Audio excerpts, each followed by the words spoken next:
east of 159 into Greenmount Road. Are you considering life insurance? Penn Mutual's accelerated client experience makes applying for life insurance fast and easy. Ask your independent advisor or go to pennmutual.com/STL. I'm Roger Brand at the michaelsflooringoutlet.com Traffic Center. News, traffic, and the latest on the Redbirds. This is the Redbird Rush Hour on KMOX.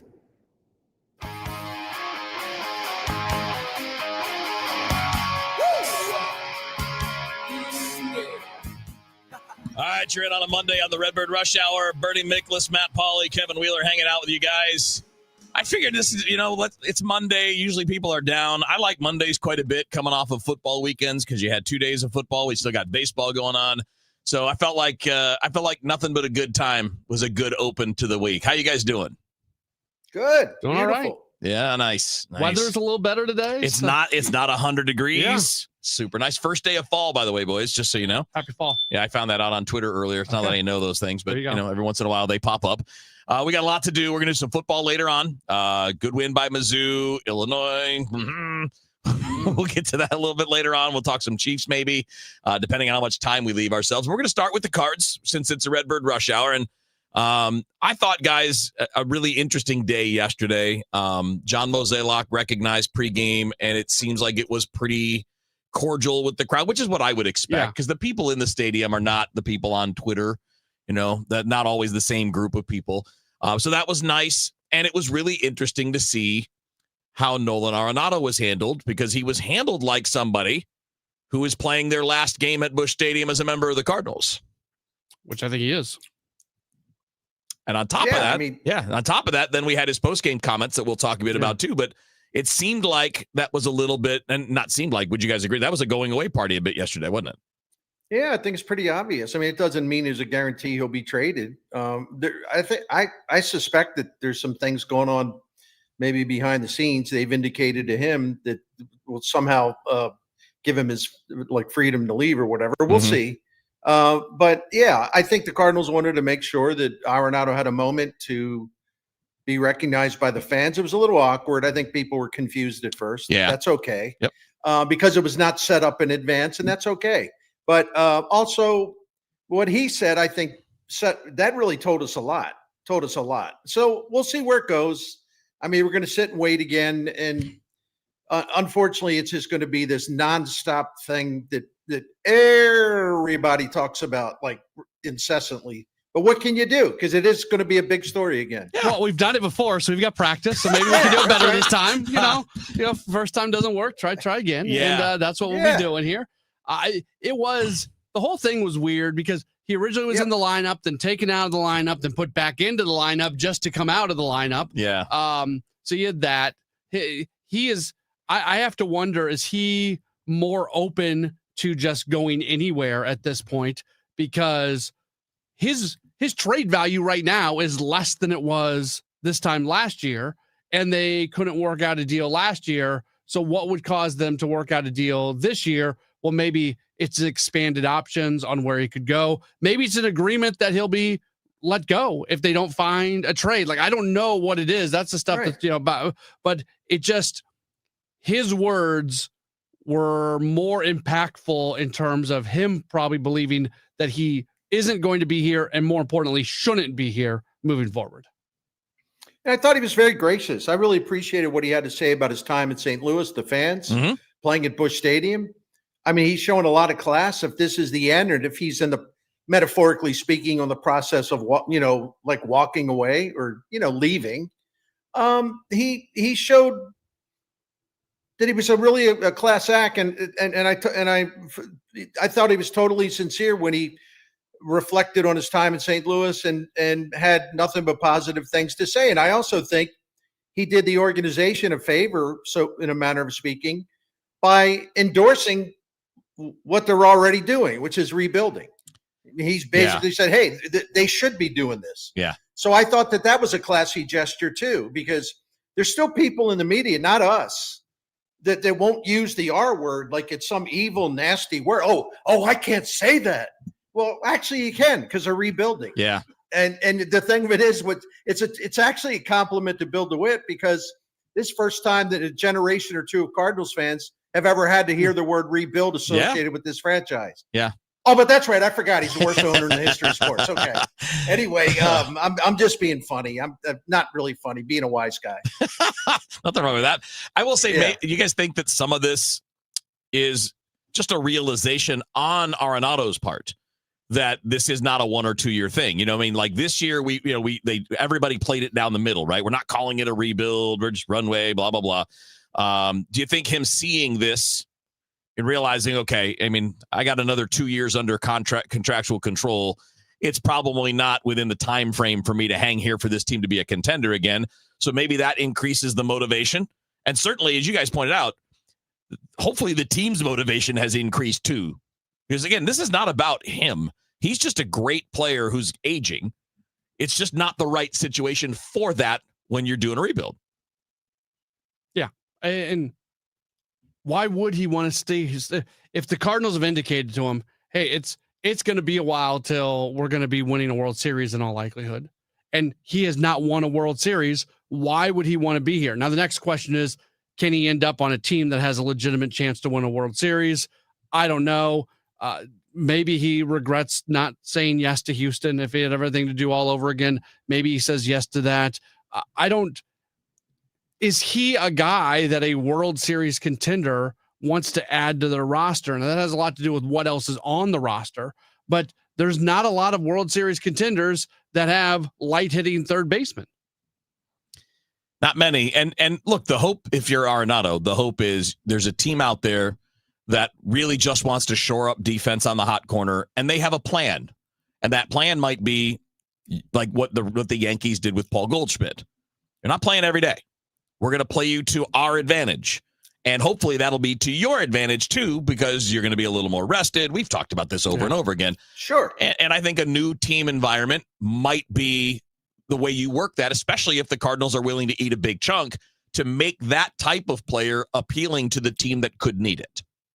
If you have a team that's loaded offensively, and there are teams in baseball that are pretty loaded offensively, including a place where he would love to play, the Dodgers, for example, not that that's any, I mean, we all know that, but if you're the team that has everything it needs offensively, well, wouldn't it make sense in theory that you would say, well, we really don't care how much he hits. He'll give you tough at bats. He doesn't strike out much. Yeah. He'll probably hit for average, but he's not going to give you any power anymore. But that's okay because we have more than enough offense. This guy will give us elite defense at third base, and that's something we need going forward. I'm sure there are a few teams out there that qualify in that regard. When it specifically comes to the Dodgers, let's see what happens with them in the postseason, because if they bow out and they bow out largely because they don't have the offense, I don't know if they go out and can make that move. Right. I mean, really. But there are still tons of teams that could do that. And I wasn't predicting he was going to go to the Dodgers. I was just saying, there are situations out there that could apply. That's all. Yeah. I mean, I don't know how they view it, but even the Angels space, I mean, they're always eternally weird and not necessarily contenders, but at least geographically they meet up with where his desires have been mentioned in the past. They've been weird. They do things like that all the time where they, any organization, meaning the Angels, that is so delusional that they actually make a bunch of moves at the deadline to add players where they had about a minus 90% chance of making the playoffs. Yeah. Anybody that is that crazy in how they run their franchise. Yeah. They would sign Nolan Arenado and they would think that they're getting like the peak version of Nolan Arenado. The owner obviously would have no idea whether Arenado can still hit or not. He wants the name. Yes. Give me the name, right? Artie's the name recognition guy. He is. If I can pick him off of a lineup, that's my guy. Yeah, that's exactly how Artie runs it. All right, more baseball coming up next. Bernie Miklasz, Matt Pauley, Kevin Wheeler with you here. We got an update on the offseason plans and the potential plans for Ivan Herrera for 2026, and we're going to hit that around next up here on KMOX. It's easy to feel apprehensive about getting screened for cancer or to just keep putting it off. But Siteman Cancer Center wants to remind you how important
southbound 270 north of Olive down through Manchester, almost to Doherty Ferry, northbound Manchester up to Ladue is busy. Southbound 55 Gasconade Bates, east and westbound 44 still busy past the bridges. 64 east of 159 toward Greenmount's heavy.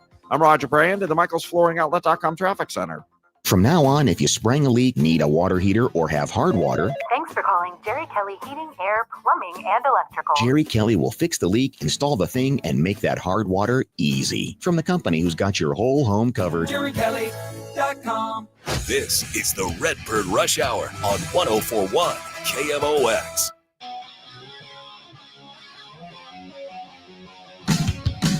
All right, Monday on the Redbird Rush Hour, Bernie Miklasz, Matt Pauley, Kevin Wheeler with you here. Some newsy stuff yesterday. We already talked about Nolan Arenado and all of that, how it played out yesterday. Also got the news yesterday. Why don't you lay it out, Matt, the way that it was put with Ivan Herrera. So the idea is going to be to find a way to get him behind the plate at least some next year. But we also learned about an injury that we hadn't heard about. And yeah, lay it out, what we heard yesterday. He's going to need surgery, and the surgery is going to shut him down, I think, for about 6 weeks. But then there's been conversations between elbow him, surgery. Yes. Yeah. Between him and Haim and Ali about him being back behind the plate. They feel like, I guess there's some loose bodies or loose particles inside of the elbow there, and that's causing that. So they're going to try to work him back to where he can be a catcher again moving forward. They did not really get too deep into what that would look like. Everyday catcher, backup catcher, third catcher on the roster that plays a bunch of other spots. Like that didn't get, they weren't real specific with that, but yeah, it's a weird thing. And Ivan said this is something that's been bothering him for 2 or 3 years, which the first thing that I jumped on was if he's got an elbow issue, what in the world is he doing at Driveline last year, working on throwing all off season like that? No, if you got a bad elbow, rest that elbow. And I know his throwing needed to be better, but that was the first thing that jumped out at me. Like why was he at Driveline last off season if he had a bad elbow? Yeah, I mean, that's a great question. And obviously this is, man, I've been, basically writing and talking about the Cardinals continuously since 1989. And it doesn't matter like who the trainers are or who the general manager is or who the manager is. This is a really bizarre trait of Cardinals baseball. I don't know. I don't really get it. If you thought he was going to be your catcher and you believe, man, even if he's just respectable defensively with that kind of bat, man. Yeah. Well, wouldn't you make sure heck, I'd be checking like his arm and all these other essential body parts, 10 times a year, and like, how does this go undetected? And, it fits into the stuff we see around this place all the time. Like, why are you sending Brennan Donovan out there every single day? Yeah. When the guy's got an injury and he's making it worse by the injury leading to more injuries, and then to the point where he can't function. Like what in the heck is the point of that? So as you guys can tell, it's kind of a frustrating topic for me. It is. I mean, like when we were texting about it yesterday, I was thinking the same thing. Like, and the only thing I can say this isn't even a defense of the team, but if this is a case of a player not telling the team my elbow hurts because he's afraid that it's going to mean surgery and missed time, which means missed opportunity as a young guy trying to make it. If that's what happened, that's one story. Right. But it's still a bad story because you shouldn't be doing an arm strengthening program when your elbow hurts. Like it's like you're not doing anything but more damage if it already hurts. But I hope it works to the degree that at least guys at least you can put him back there once or twice a week. I think if you can do that, it gives you more flexibility to put a better lineup out there. It does. Even in that scenario, I want there to be 3 catchers on the roster. I don't want them to be relying on Ivan Herrera. That's a big ask, though, because you're looking at limitations in other spots, too. I fully understand that, but the last thing I want is to see and I'm gonna do the classic Cardinals thing. What do I always criticize the Cardinals for? Making decisions based in fear. Here, let me raise my hand.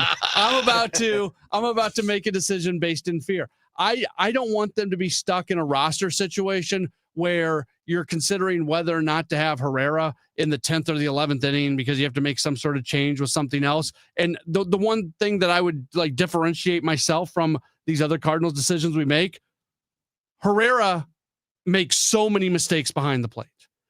His throwing has not been good. If that gets cleaned up, I'll walk this one back, and I'm fine with that. Sure. But based off what we have seen, he is such a liability in a spot where if it's you just can't afford that liability. No.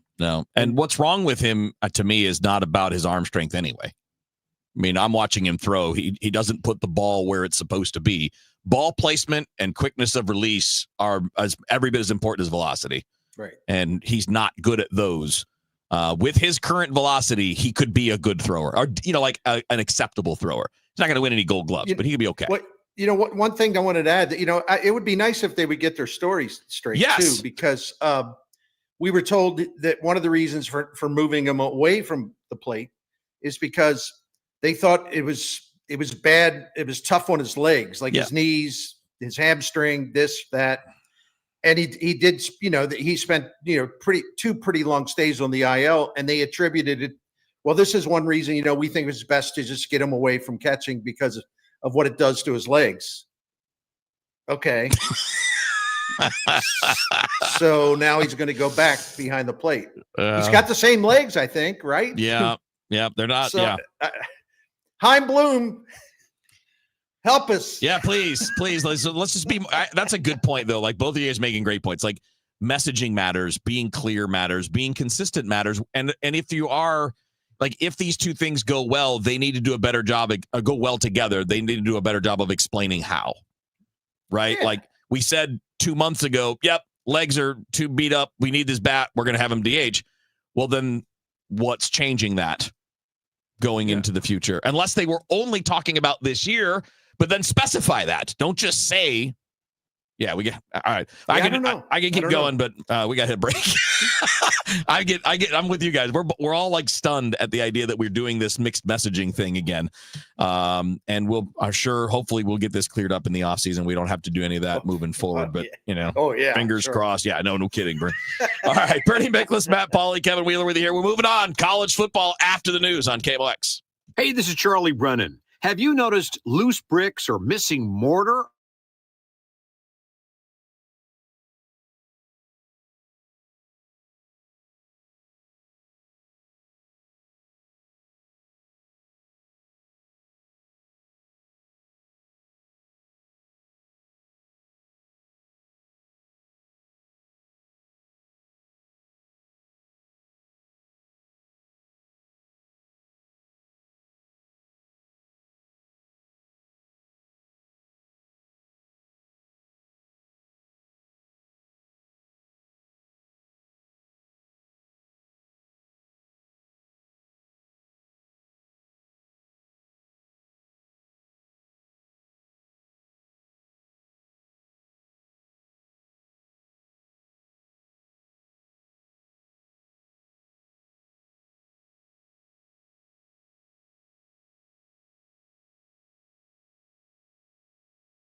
and prepared for what's ahead. Let's talk about what makes us different and how a more engaged advisor can help you reach your goals. Your goals, our mission. Start today at kfgadvisors.com. Securities offered through Raymond James Financial Services, member FINRA/SIPC. Prince Financial Group is not a broker-dealer.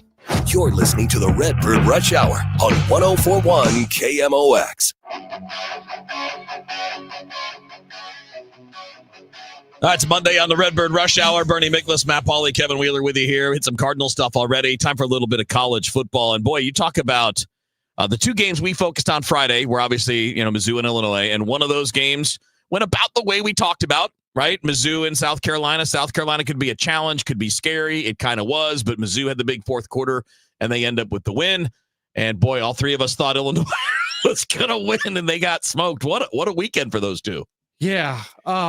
Give credit to Missouri and give credit to their line. They outrushed South Carolina by almost 300 yards. Oh, yeah. They had 285 rushing yards, and South Carolina had -9.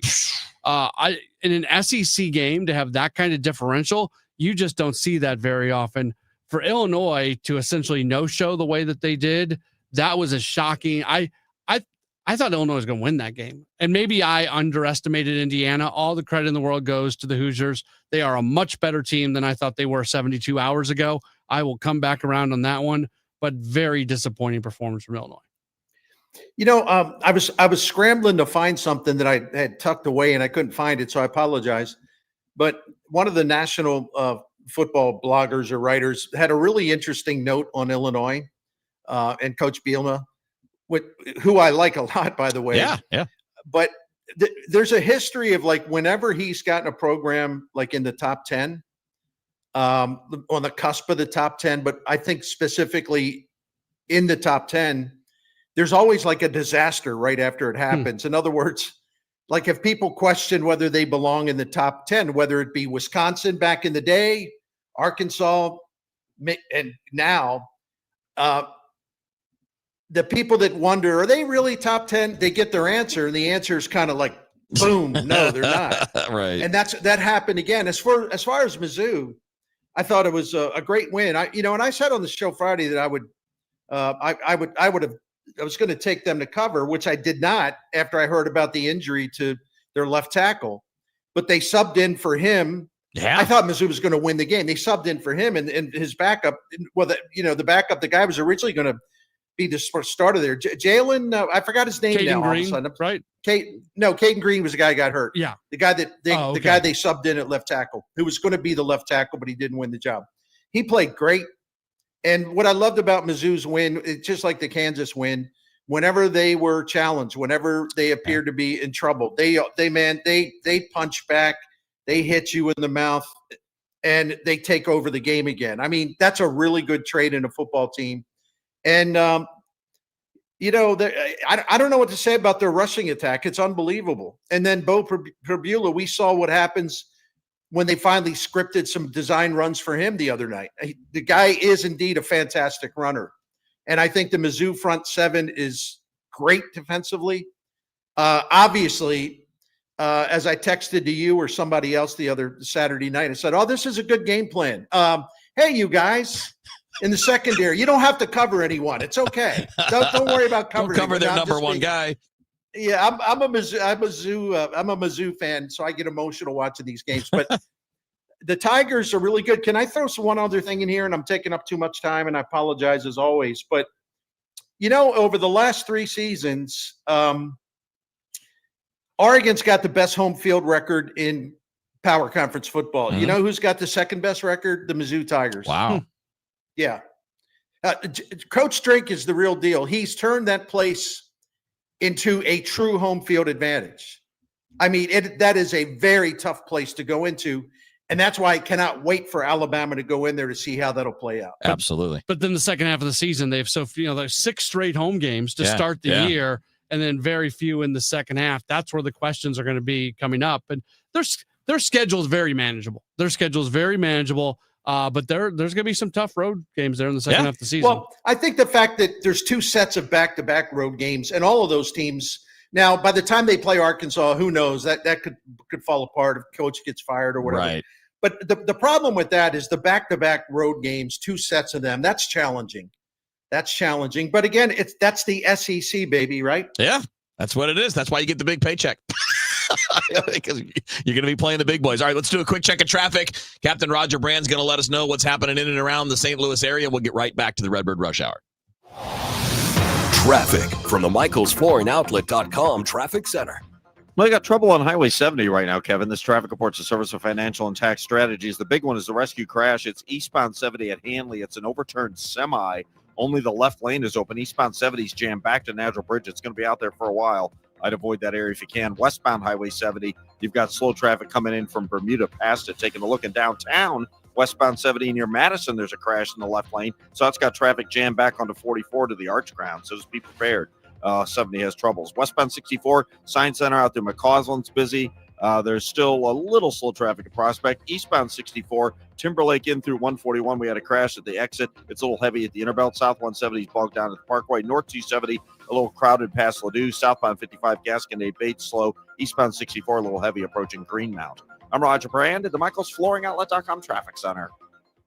It's never too early to start thinking about your retirement journey, and it's never too late either. You just need to know that the steps may look a little different. Listen to Wealth and Wisdom with Gary Goldberg, Saturday mornings at 7 here on KMOX. All right, picking it back up with the Redbird Rush Hour. Bernie Miklasz, Matt Pauley, Kevin Wheeler with you here. Big picture, guys, in terms of college football. I kind of like where we are now, which kind of feels like chaos. I don't see a single team where I'm like, that's the team. I don't see 4 teams that like they're different from everybody else. I kind of look around. I see 8, 9, 10 teams that I can be like, yeah, sure. They could make a run. I kind of like the way this is. I don't know how you guys are with maybe you see it differently and you do see that team or those 2 or 3 teams, but I kind of like where we are as far as the competitive spread in college football as we get settled into the portal and the NIL era and you're starting to see the player movement. I think giving more teams opportunities to compete. Yeah, the transfer portals really reshaped college football in that regard. There's no question about it. Teams like Mizzou, programs who coaches who know how to use the transfer portal are really, really good at it, and they're relentless at it, just like Eli Drinkwitz. That's changed college football by quite a bit. To your point, like I look at a team like Texas Tech, who went into Utah this weekend and rolled. And that was a really impressive win for Tech. Yeah. Joey McGuire's their coach. He's really good in the portal. He's a really good recruiter. With that win, they jump up 5 spots to number 12.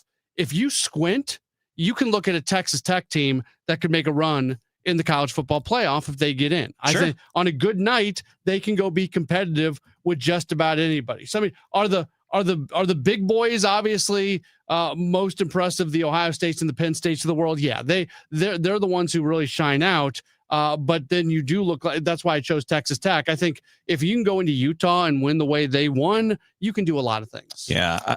I'll say this about Texas Tech too. And I do agree that their coach is really good.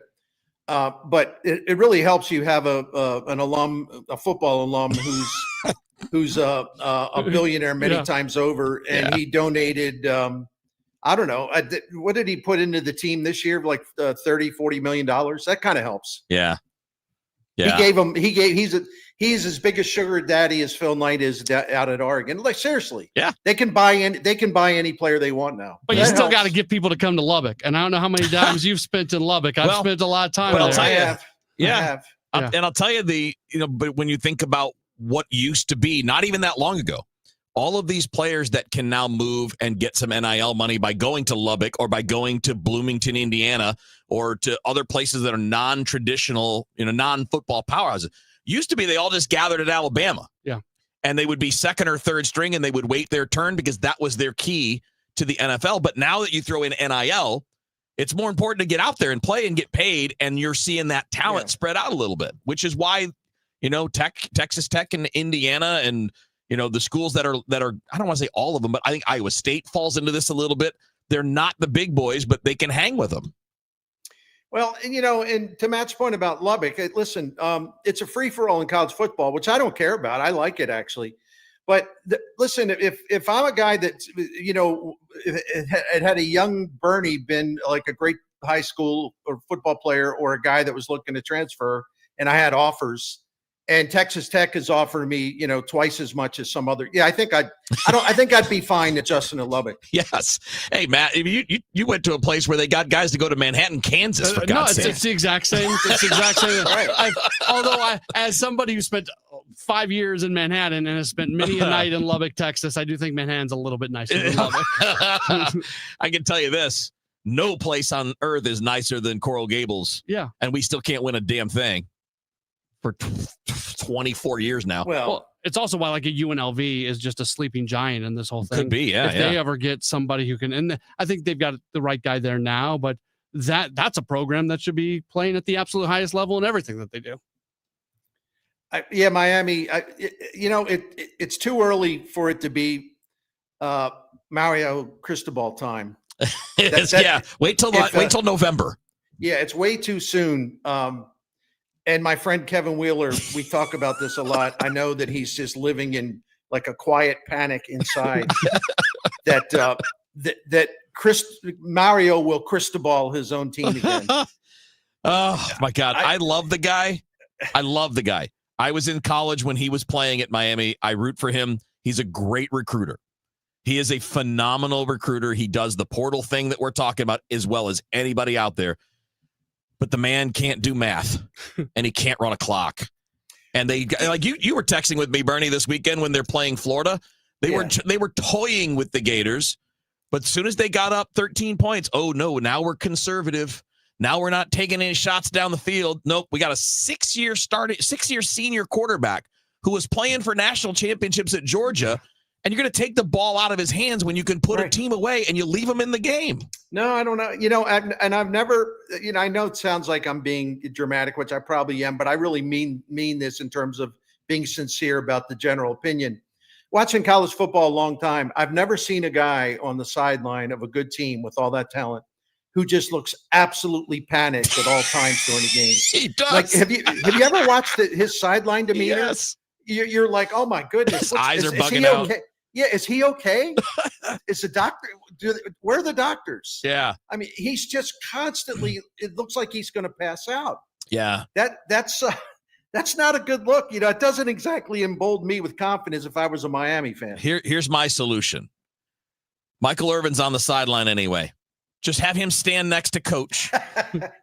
because look, those guys were teammates, but like in that time period when those Miami teams got ahead, they weren't going to go into a shell and sit back. They were going to keep stomping on you, and they're going to put up a big number. And I don't know how he lost that. Maybe he lost that coaching for Saban, but those teams blew people out. So that doesn't. I don't know. That's just my fandom rant for the last 2 minutes. I think they're very gifted. I don't trust the coach in big games, and the big games are still coming. In fact, 2 weeks, Florida State. So a little bit better test there. All right, let's do some NFL. We haven't hit much of it yet. Let's talk a little bit about the Chiefs coming up next here on the Redbird Rush Hour on KMOX. Actual price will depend on product and subscription plan. Featured products are compounded drug products, which the FDA does not approve or verify for safety, effectiveness, or quality. Prescription products require an online consultation with a healthcare provider who will determine if appropriate. See website for details, restrictions, and important safety information. Want a boost in and out of the bedroom? Hims has you covered. Introducing a new 2-in-1 approach to level up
Redbird Rush Hour, Bernie Miklasz, Matt Pauley, Kevin Wheeler with you. We are obviously at KMOX, the St. Louis home of the Kansas City Chiefs, and it has been kind of an start for them. And I know they looked a lot of last year and wound up in the Super Bowl. So I'm not going to do the NFL hot take thing, but man, it's been really kind of ugly. Yeah, I look at Pro Football Focus. Like, first of all, I watch every Chiefs game intently, and to me, what their problems are really obvious. But but it's still shocking for me, even though I totally understand the reason for the problems. To look at Pro Football Focus right now and see that they are in the power ratings are like 23rd in the NFL, and their offense. I meant to say their offense is like 23rd in the NFL, and their passing attack is way down there. And with Worthy out and Rashee Rice out, they just don't have the deep threat. They can't stretch the field, so that makes it easier for them to cover the underneath receivers. And Kelsey's lost a couple of steps. Yep, and they still can't protect Mahomes. There's still too much pressure coming in, leaking in, over left tackle and over right tackle. And they unless Mahomes is running it, they really don't run the ball well. Their defense is still outstanding, however. Yes. But last night, the Giants game, I thought that was a really good win for them because they found a receiver in the second half who could get open down the field, Tyquan Thornton. So maybe that'll change some things. It's still a hell of a team, but until they get Rice back, which they will, and Worthy back, they're not going to be able to function at full speed, so to speak. Yeah, and he's week 7, I think, right? I think he's out for 6 weeks. So yeah, that'll be be another month or so. Yeah. When was the last time the Chiefs were clearly not better than the third best team in the AFC? Because you look at Baltimore and Buffalo, and it is very easily to state that those teams are not just better, but steps better than Kansas City. I can't remember, like in this run that they've been on, this is the first time basically during the Andy Reid era that you look at the rest of the AFC and you can see multiple teams that are clearly, without a doubt, no argument about it, better than Kansas City.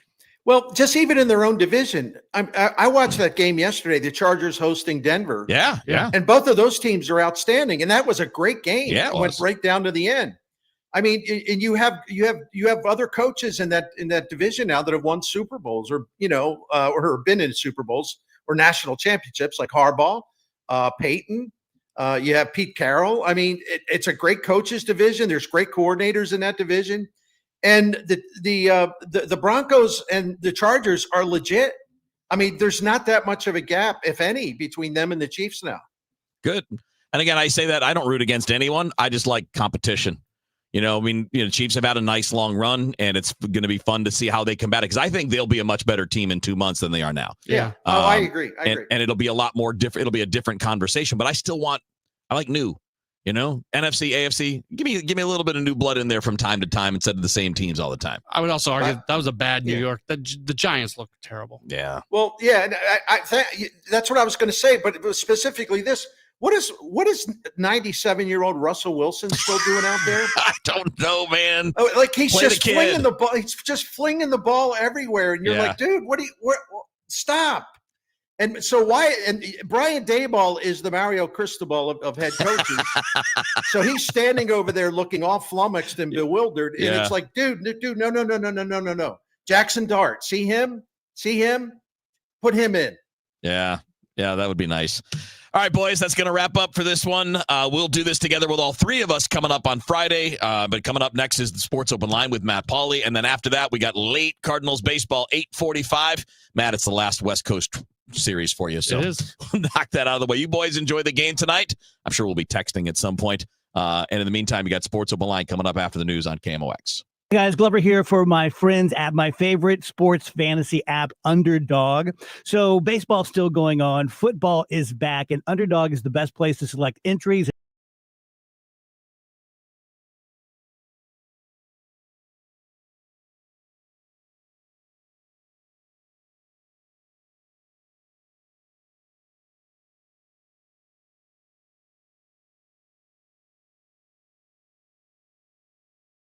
Underdog app today and sign up with promo code Glover to score $50 in bonus funds when you play your first $5. That's promo code Glover. Millions of fans have already won billions making plays on Underdog, and you could be next.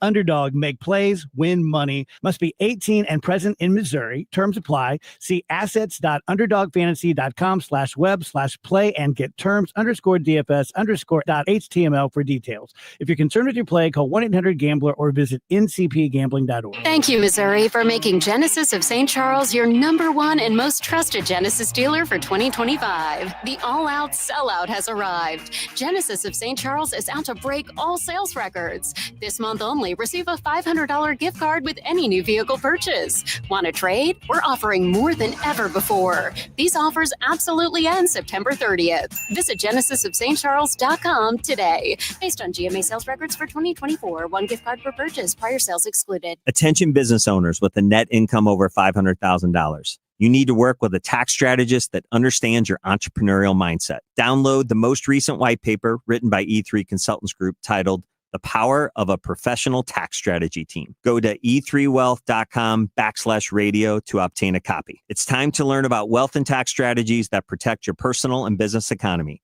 E3 is ready to help you think differently about your finances. Educate, empower, enlighten. That's the E3 difference. I'm Ed Evans, CEO of Consumer Cellular. We're dedicated to serving people 50 and up like me. Our needs are different. Big Wireless wants us in an unlimited plan, but if you're not using all that data, you're probably getting used. At Consumer Cellular, we're focused on affordable, reliable plans, including data that suits your needs, not ours. Our plans start at just $20, and you'll get the best customer service in the business. Call 1-888-FREEDOM, visit consumercellular.com/facts or a store near you. Plans include $5 credit for auto pay and e-billing. See site for additional facts. Life insurance. Why are you putting it off? Can't afford it? Too much hassle? Think you don't need it? There's lots of excuses for putting off life insurance. But if you weren't there, who would pay the mortgage and other bills? With Ethos, you could be covered in 10 minutes and boom, family protected. Ethos, fast and easy online term life insurance. Up to $2 million in coverage with no medical exam. Some policies as low as $1 a day. Answer a few health questions and get your free quote at ethos.com/radio. That's ethos.com/radio. It's the most inspiring night in sports, the Musial Awards.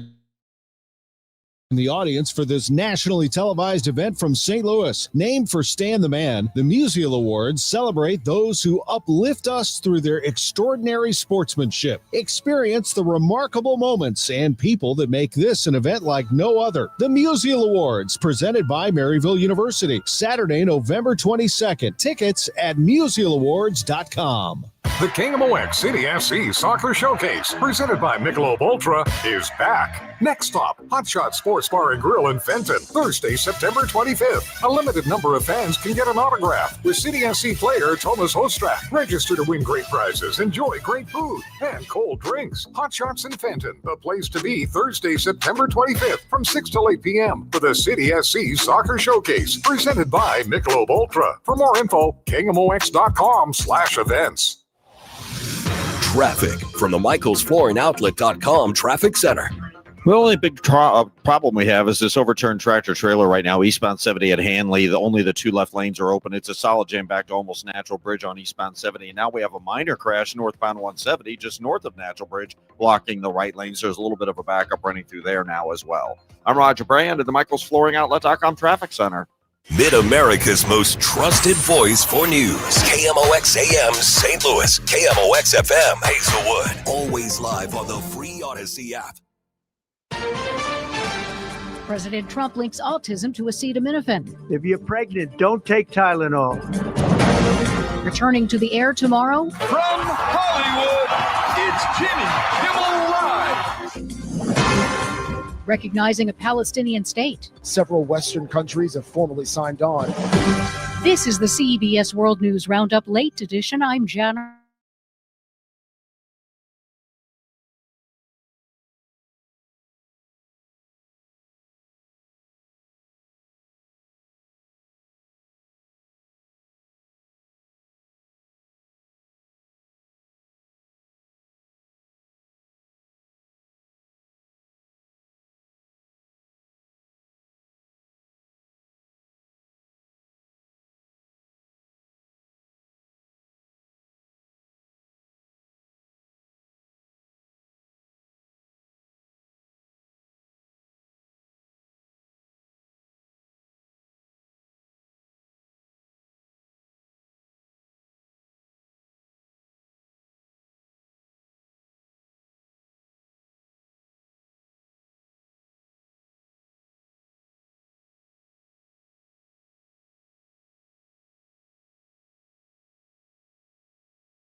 80 degrees, scattered showers and thunderstorms Tuesday night and into Wednesday. The pattern starts to slowly ease on Thursday. I'm meteorologist Dave Murray on 104.1 FM.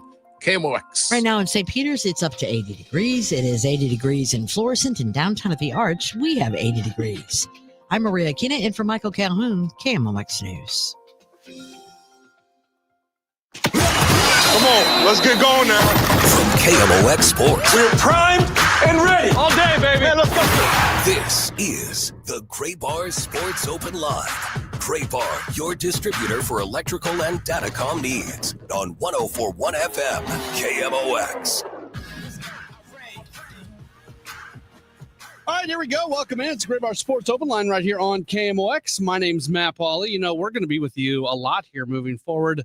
All week long, we've got shows. We'll have almost full shows Monday, Tuesday, Wednesday, and then we'll have full shows on Thursday and Friday. This is the first time in a while we've had this much Sports Open Line on an everyday basis. And it's like this transitional period where, because once Cardinal baseball season ends, then we're doing a lot of Sports Open Line. But we've got this week here where the Cardinal season is still going, but they're going to play West Coast games for the next 3 days, and then they're off on Thursday. They're going to play a day game in Chicago coming up on Friday. So with that, here we are, and we're going to take you all the way until, what's pregame time? 7:45? Is that right? 7:45 for the pregame tonight.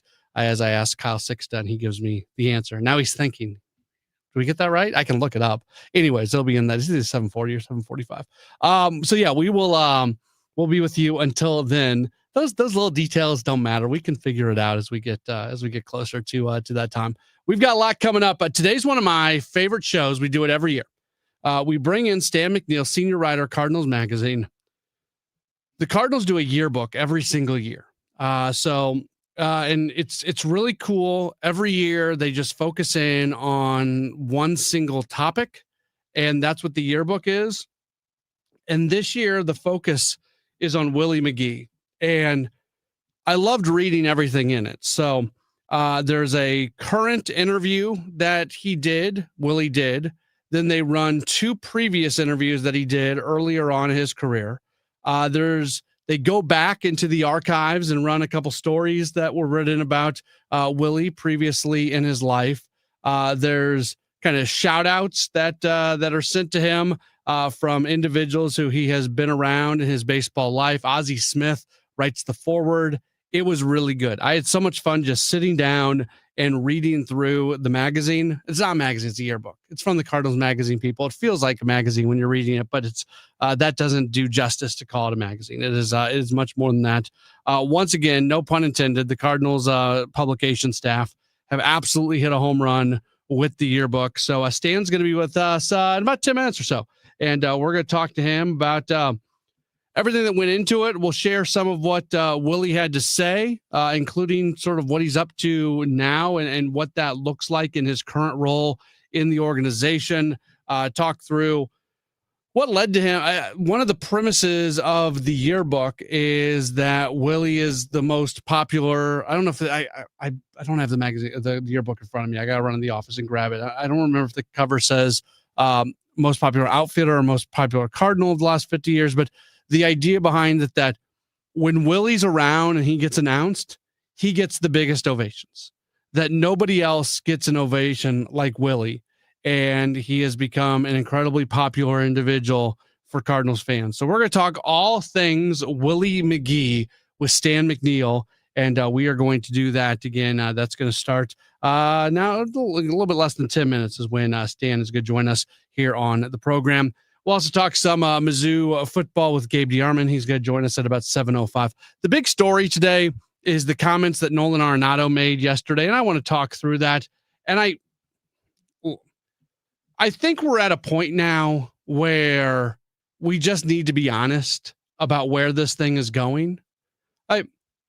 If your belief is that the Cardinals should hold on to Nolan Arenado and that he should remain at third because he's a future Hall of Famer and he still plays really, really good defense and he can be a great influence on the young players, yada, yada, yada. If that is your premise, I'm not even going to argue that premise with you. There are a lot of valid aspects to that premise. But one of my big things is knowing knowing what's going to happen, knowing the truth and dealing with it. And I guess, is there a scenario where the Cardinals don't work out a trade for Arenado? Yeah, because it happened this year.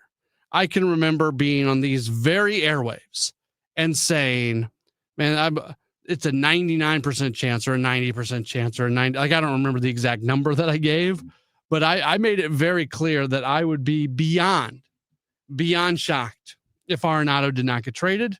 And then what happened? He didn't get traded. And he played the entire season with the team. So is there a scenario where that plays out again? I guess so. But sometimes you've also got to listen to what's being said. And for Arenado to be as open as he was yesterday about, it looks like this is the end. It probably should be. He's blocking some other individuals. They're going through like everything that he said after the game yesterday when he was honored before the game. It just yells and screams, okay, everybody's really on the same page now that this isn't going to be a scenario where he sticks around. So you can sit here and argue with me and contend that the Cardinals are making a mistake, that they need to bring Arenado back. You can say all those things. You can believe all those things, but we are going to sit here and speak in true scenarios that could play out. And I think it became very clear yesterday that Nolan Arenado's time with the St. Louis Cardinals is winding down. I don't know what that's going to look like. I don't know if he's going to be less, picky when it comes to who he would accept a trade to. I don't know if there's basically an understanding that if they don't work out a deal, they're gonna let him go. Like, I don't know what it looks like. I have no information when it comes to that, but I think we can be fully understanding of the fact that this is probably going to be a situation where Arenado, they're going to move him somehow, some way. He is not going to be a Cardinal come opening day next year. I feel like I've gone into a time machine, though, because those are the exact same things I was saying before this season got started. And so I feel like I have to keep throwing this caveat out there that that's what we were saying earlier, and it didn't really work out that way. So I don't really know how that's all going to end up playing out, but here we are. And it just definitely looks like Arenado's going to be done. We'll talk more about that coming up in just a little while. Up next, though, we are going to talk with Stan McNeil. He's going to join us in his studio as we're going to talk through the Cardinals yearbook, which is available. All things Willie McGee. Stan joins us in just a few moments right here on KMOX. Now, 90 and 60. A look back at the latest St. Louis City SC match. Presented by Woods Basement.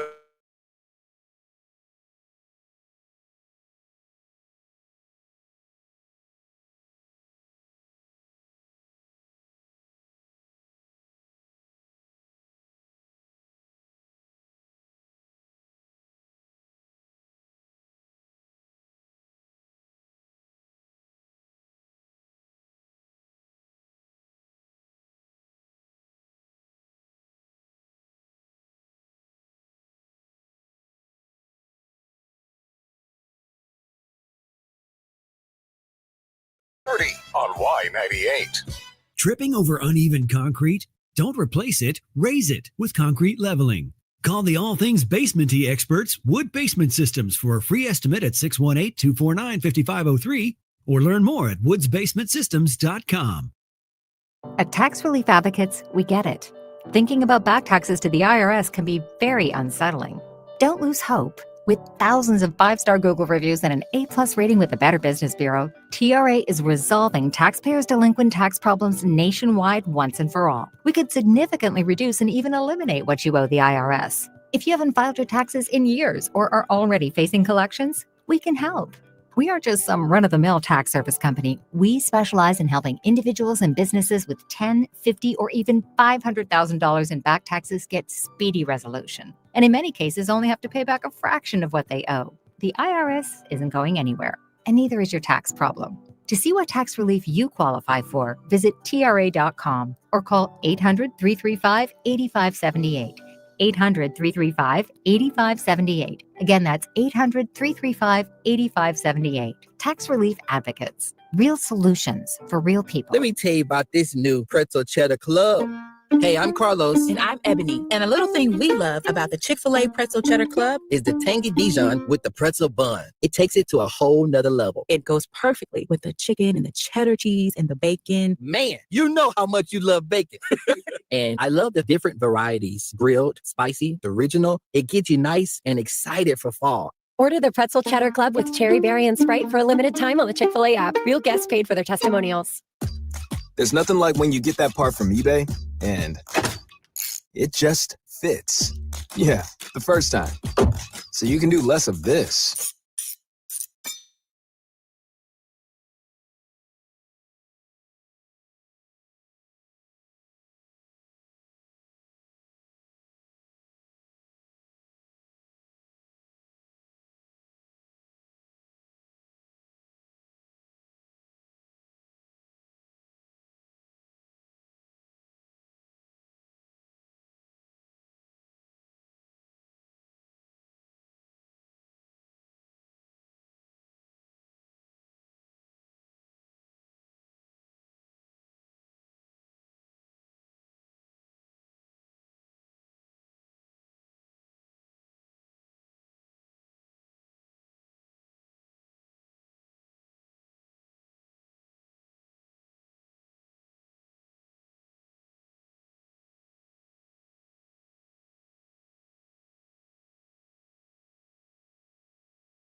on 104.1 FM, KMOX.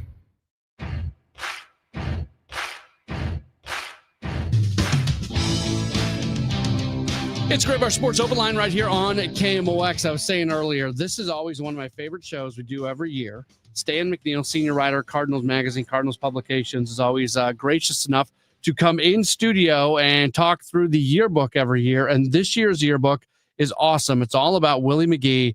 Forever 51, a salute to the most beloved Cardinals of the last 50 years, Willie McGee, Cardinals 2025 yearbook. It is awesome. People can buy it. And I think after this conversation, you're going to want to get a copy. Stan, it's great to see you. How are you? I'm great, Matt. Thanks for having me on. How much fun was this putting this one together? Well, talking with Willie, I got to interview Willie a bunch, and not just Willie, but people who are close to Willie, like Willie's oldest brother and Willie's best friend since high school. So their thoughts are in there too. But that's always fun to get to talk to people who know Willie that you don't usually hear from. So it's really cool because you've got like 3 interviews with Willie, and 2 of them are from previous years, so you can kind of catch how he was feeling in that time. There's some pieces that had previously been published that are republished, all about Willie. And then you get into the Toast to Willie, where a lot of people share their thoughts on him. And there's a question and answer that you have with him. It said in it was over the course of 2 days. So just kind of take me through that, where you were at, how that worked out, and what it was like spending so much time with him, going through so many things. No, that's great. That's great. It was fun. We had, it took us a little while to kind of get the interview set up. Willie's, was in a new role this season, kind of traveling around to the affiliates. So once he knew his schedule, he was going to be in Jupiter at the end of, I think it was late April. He was going down to work with, some of the young minor leaguers, the young prospects. So we set that up, and Willie was out on the Marlins backfield watching a game between the Cardinals and the Marlins, complex league or rookie leagues. And so they told me in the office he was there. I just strolled on back to the backfield. Willie had his golf cart. We he saw me, we, had an embrace and headed back to the clubhouse, and he talked for a couple of hours that day up in the conference room, in the Jupiter complex. And then the next day we got up, and Willie was working, and so we weren't quite sure what the schedule was going to be like. And, Willie's not known for being wanting to talk about himself, especially, he's not a big talker, especially when it comes to talking about himself. But that morning, he was about 10 o'clock. I got a text from Willie saying, hey, I'm free. You want to talk some more? So I said, heck yeah. So got dressed and rushed over to the ballpark, and we talked for another couple of hours, So it was about him, about the game, about his career and everything. But, and the one thing about Willie that everybody knows is he's so genuinely humble, and it is just so legit. That is Willie. Yeah, a few things really struck me that I wanted to get your thoughts on from the current day interview. First off, I was struck by the fact that of all his awards, whether it's MVP or World Series, they're boxed up. A lot of them somebody else has. Like these things, he views them very much as just things. Yeah, exactly. Yeah, the way he looks at it is there were awards that were kind of given to him, and he doesn't know exactly how they were presenting, who voted for him or anything. The ones that Willie, the awards, or not awards, but just the moments that really meant the most to Willie was just when teammates would say something. I mean, he told me that after his last game at Busch Stadium, what meant the most to him was Jack Buck being at his locker after the game, waiting for him just to say, congratulate him on a great career and everything. Willie said, hey, for him to come and be waiting for me like that, for Willie McGee, that meant something. Not many players in the history of the Cardinals organization were like two different guys, because in his first stint, he's an MVP. He's a great player. He's leading the team to the World Series, part of great teams.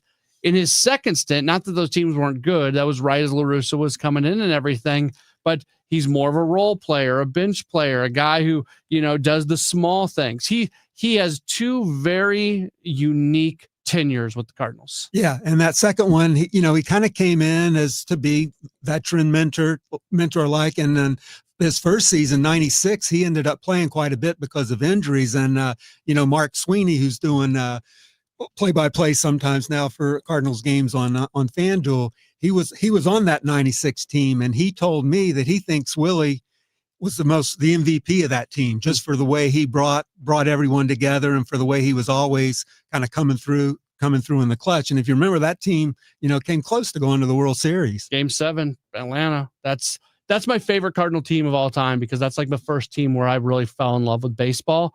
So I love that night. Like that game 7, really game 6 and 7 against Atlanta, it still stings me to this day. As a fan, there's no moment that maybe stings me more than what happened in 1996. Yeah, and I'm sure that the players on that team feel the same way. And you talk about the drama, and Ozzie wrote the foreword. We'll get more about that in a second. But Ozzie's on that team. Ozzie's got the feud with Tony. I've talked to some other members of that 96 team. I think there was a lot of stuff going on behind closed doors with that team that a lot of fans were not privy to. So that makes somebody like Willie that much more important. Exactly, because Willie, as you know, was in the clubhouse. He was the guy. He was just the glue. He wasn't going to be the one jumping up and down and yelling, but he was there. He was a pro, and he would keep everyone in line just by being Willie. So his role now is, like you said, he goes to the minor league affiliates. He works with younger guys. This is his first year in that. He had been on the major league coaching staff before. I don't know if I took the context of it correctly or not, so you can correct me. But at one point in the interview, he to paraphrase, basically said he likes his current role because he feels like these young guys are going to listen to him. Like there's a chance for a more kind of devoted audience. I don't know if he's saying that the big league guys weren't listening to him, but it certainly feels like that audience he has with these young guys is very notable. No, the big league guys did listen to him. I mean, he talked about how much he enjoyed working with Victor Scott II and Jordan Walker. But the thing about being in the big leagues is Willie was on the staff for 8 years, and his title was coach. It wasn't first base coach. It wasn't outfield coach. It was coach.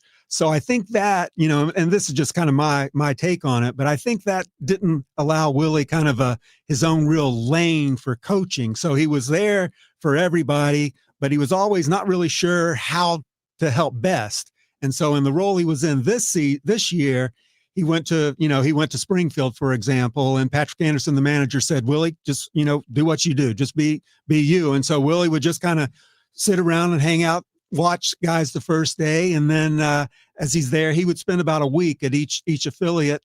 A couple of days later, he would say that the guys would start feeling comfortable and come up to him and start asking questions. And, and these guys, even though Willie hadn't played for 20, 26, 27 years, they know who he is, know what he accomplished. And he definitely says because of that, they listen to him, and he really just loves working with those young guys. I mean, that came so clear in the interview. You'd be asking him a question about, something that happened 10 or 15 years ago, and he would have a way of bringing it back to working with these young guys and teaching. That's what he loves to do. We're talking with Stan McNeil. We're talking through the Cardinals 2025 yearbook, Forever 51, a salute to the most beloved Cardinal of the last 50 years, Willie McGee. We'll take a break and we'll continue on with Stan coming up in just a moment. This is a Gray Bar Sports Open Line on KMOX. I'm John Morgan of Morgan & Morgan. A question I get all the time is how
at the Marriott St. Louis West in St. Louis at 11 a.m. Registration 10:30 a.m. Stop Smoking Seminar 2 p.m. Registration 1:30 p.m. Welcome back to the Gray Bar Sports Open Line. Once again, Matt Pauley on KMOX. It is the Gray Bar Sports Open Line right here on KMOX. My name is Matt Pauley. Great to have you with us. We are doing our annual conversation in studio with Stan McNeil from Cardinals Publications, talking through the Cardinals 2025 yearbook, a salute to the most beloved Cardinal of the last 50 years, Willie McGee. I love the premise. At one point, you mentioned the fact that if you were able to take the all-time decibel levels that are a result of cheers over the last however many years, Willie McGee is probably responsible for the highest number of decibels. I thought that was a cool illustration of it. I mean, that just shows his popularity, and this is a guy who hadn't played, like we said, in 20, 25, 26 years. And yet when he's introduced on for the home opener, he's going to get the loudest ovation. It just seems like that's happened. I mean, even when Yachty was there, when Albert was there, Willie McGee. Yeah. Still just remarkable. Just absolutely remarkable. You asked him about his Mount Rushmore of Cardinals instructors, and I thought it was a cool list that he gave. Yeah, you'll have to remind me on who's on that. So I know Dave that Ricketts is on it. Dave Ricketts, Jose who he Kindo. Dave Ricketts. The famous story is when Willie got traded over from the Yankees, there was a coach that Willie prefers not to name, who Willie had. He had an unorthodox batting stance, batting style, and one of the coaches right away was going to start messing with it. And Dave Ricketts, who had been told by Whitey to not let anyone mess with Willie McGee, went over to the coach and said, "Hey, just let the kid be." And, Willie is forever indebted to that because, Willie just, he did have an unorthodox hitting style. And if they had made him conform, he's not sure what would have happened. But to his point, he said, if it doesn't matter how you start, it matters That's how you finish. How you finish. Yeah. Yep. And, another one that people might not expect is Jim Riggleman was a favorite coach of Willie's. And this is kind of typical Willie.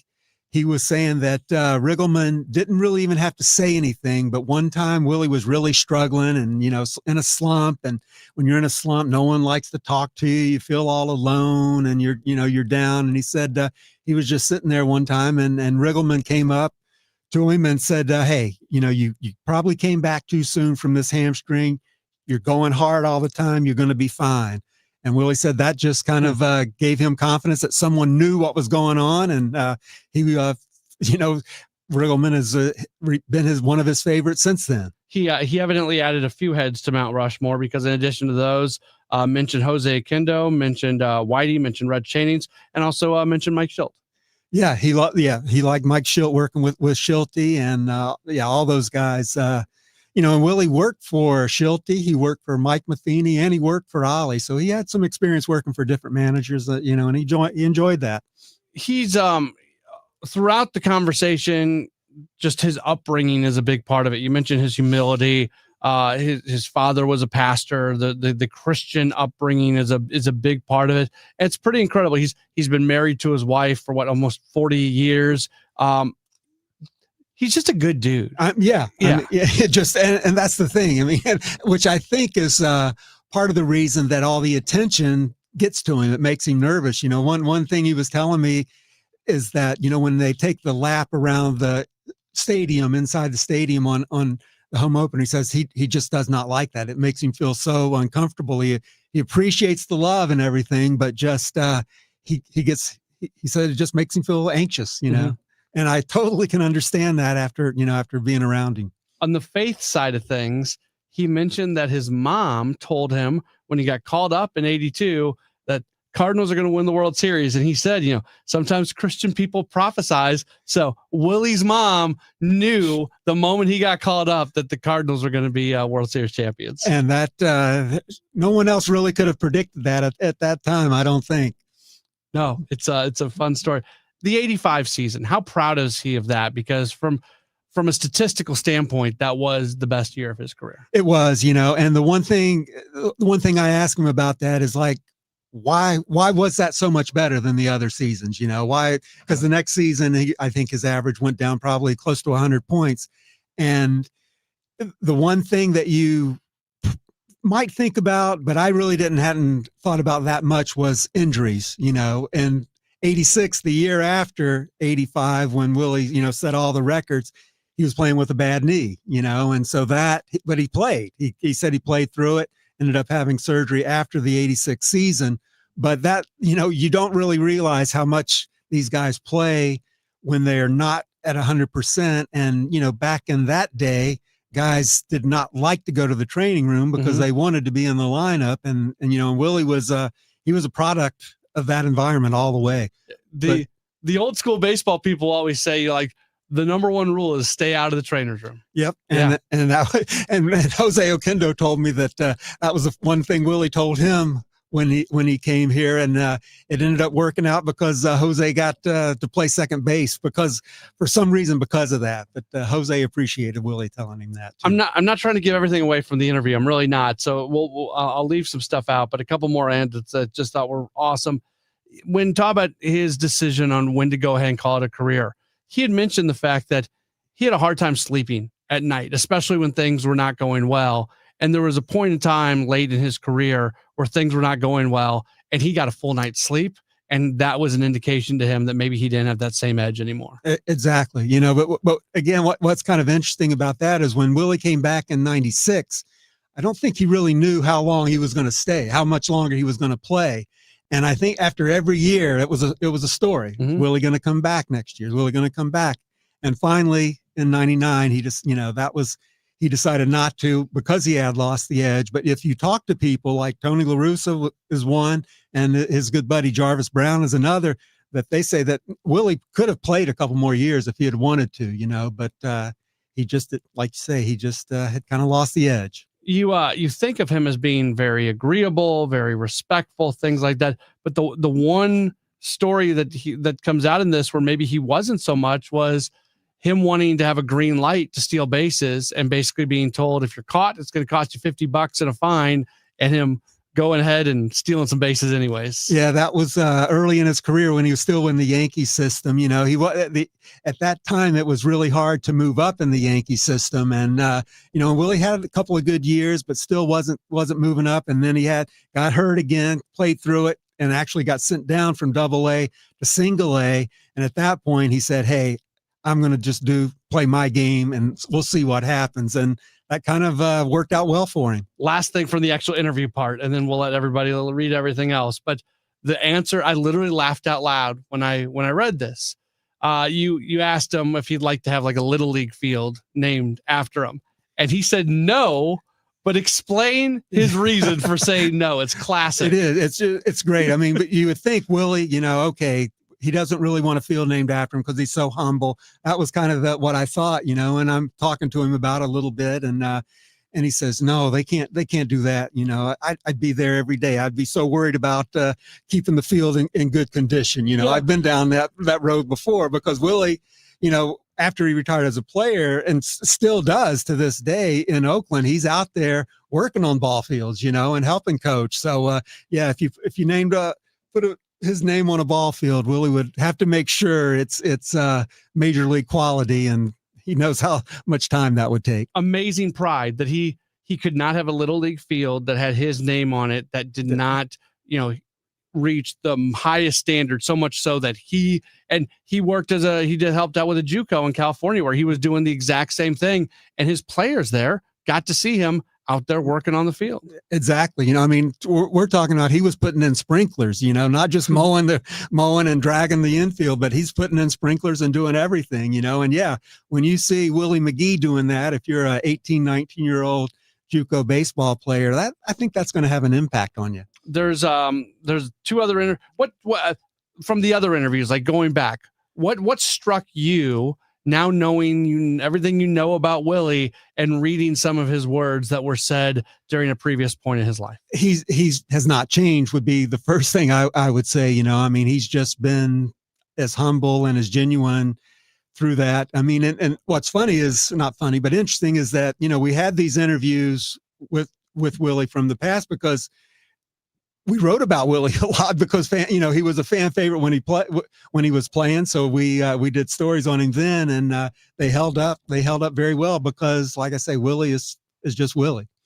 You guys also basically compiled the list of his greatest moments in his career. Was that a you thing? Was it the entire Cardinal publication staff? Take me through the process of how you came up with that list. Yeah, I think I came up with the list, and then Steve kind of tweaked it and and edited, and then we kind of looked it over and got it to the point where everybody agreed on it. That's got to be fun, just going back, and because I'm sure when you're going through those, in many ways, you're reliving them. Yeah, and with Willie, he had so many moments. It's definitely fun. The foreword is written by his very close friend Ozzie Smith, and I thought it was really well done. I really appreciated Ozzie's words that are in the yearbook, and I didn't realize that Willie stayed living with Ozzie for as long as he did at the early part of his career. For the first, I think he was traded. He came up in May of 81, and I think he lived with the Smiths, because Ozzie was married at the time, through the end of the 82 season. And and then when Vince Coleman comes up in 85, Willie does the same thing for him and brings in Vince Coleman to live with him for a while. And it's so Ozzie writes the foreword, and then you've got all these toasts from so many different individuals. What was it like for you guys? I mean, this is a lot of, I got to think the work involved in getting in touch with all these people was something I could count, but I mean, it's a lot of people. Yeah. I mean, you definitely take some time, but the one thing about it is they all love talking about Willie. So that made it easy. I mean, I enjoyed talking with Don Mattingly, who, was a teammate of Willie in 81 and AA Nashville. And then 4 years later, Don Mattingly is MVP of the American League, and Willie is MVP of the National League. So that's a pretty cool connection they have. You learn so much about somebody when you hear like other people talking about them, if that makes sense, or read what other people talking about. And it's just, it's great. So people really should get a copy of this. But like just from a behind the scenes standpoint, can you talk through the work that goes into this, like how long this takes, and from start to finish, from the initial idea that this is what the yearbook's going to be this year to eventually, being able to hold an actual copy of it? Well, I mean, it's really hard to say exactly how long it takes, but I would say one thing that for me, who just does the writing, that probably goes unnoticed is just how difficult or how much time it takes to come up with the great photos, I mean, because there's so many photos. And so the photo, editing the photos is a big deal for that. It is really something cool. So if folks want to get their hands on one of these, and every Cardinal fan listening should, what's the best way to do that? The best way right now, since the season is over and there's no more home games anyway, is to go online to cardinals.com/publications, and you can see a free preview. We also got Willie to sign a bunch of copies, and those will be going out to random people who buy the yearbook. Okay. So if you go online and buy it that way, you got a shot at that. That's going to take a while, but get in there and might get a signed copy. Very good. So you never know. All of a sudden, you look at his signature. Is that real? Yeah, that's real. That's definitely real. That is Willie McGee's autograph. So, and while you're there, you can go ahead and just get a subscription to Cardinals Magazine all at the same time. Absolutely. You can get a free preview of this issue with Von Herrera on the cover, and a nice send off to John Mozeliak. Yeah, I think we're going to try to get Mark on next week. He wrote the cover story for the most recent Cardinals magazine. Stan, this is, how much I think of what you guys do and how much I love the publications, and the yearbook is one of my favorite things. I was able to give a copy to my dad. When I got a copy, I said, hey, can I get a second one? And I gave a copy of it to my dad. He's probably from the era of big Willie McGee fan. So he was, he just started indulging it, right? We're at lunch and he's like reading through it. So, I mean, it's a really, really cool thing. One cool thing about this is that the general manager, what's his name, that was Whitey's GM when Willie was traded. It's like 95 years old now, Joe McDonald. Yeah. And he reached out to us to say how much he enjoyed it, That's cool. He's living in Lakeland, Florida. So yeah, that was nice for him to reach out. Stan, thank you so much for coming in. We really appreciate it. My pleasure, Matt. Thanks for having me. That is Stan McNeil. Again, you can get a copy, cardinals.com/publications, the Cardinal Yearbook, Forever 51, a salute to the most beloved Cardinal of the last 50 years, Willie McGee. You're going to want to check it out for yourself. We'll take a break. We'll come back. We'll wrap up hour number 1. It's the Gray Bar Sports Open Line on KMOX.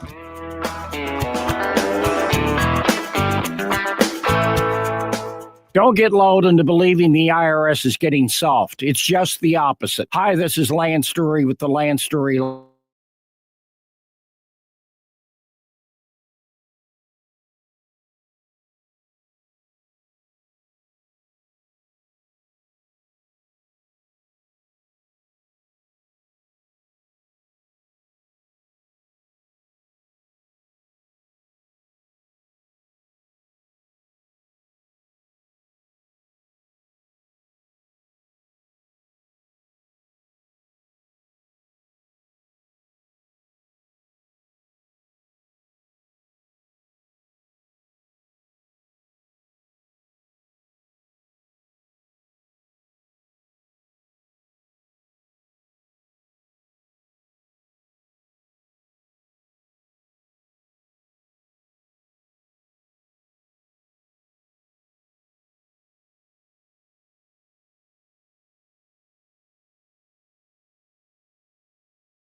Facts or a store near you. Plans include $5 credit for auto pay and e-billing. See site for additional facts.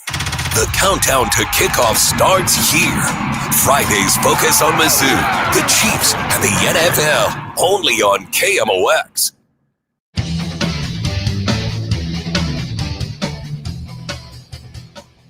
It's Grey Bar Sports Open Line right here on KMOX. Just a couple minutes left in hour number one. Hour number two will be shortened as we'll be taking you till about 7:45. That's when our coverage of Cardinals baseball begins. The Cardinals and the Giants tonight opening up a 3-game midweek series. They'll have Thursday off, and then they'll wrap up the season with 3 games in Chicago against the Cubs coming up this weekend. The wild card race is interesting right now in the National League. If the season were to end right now, the Cincinnati Reds would be a playoff club because they have the tiebreaker against the Mets. Each team is sitting at 80 and 76. And then, the Diamondbacks, who are just 1 game back.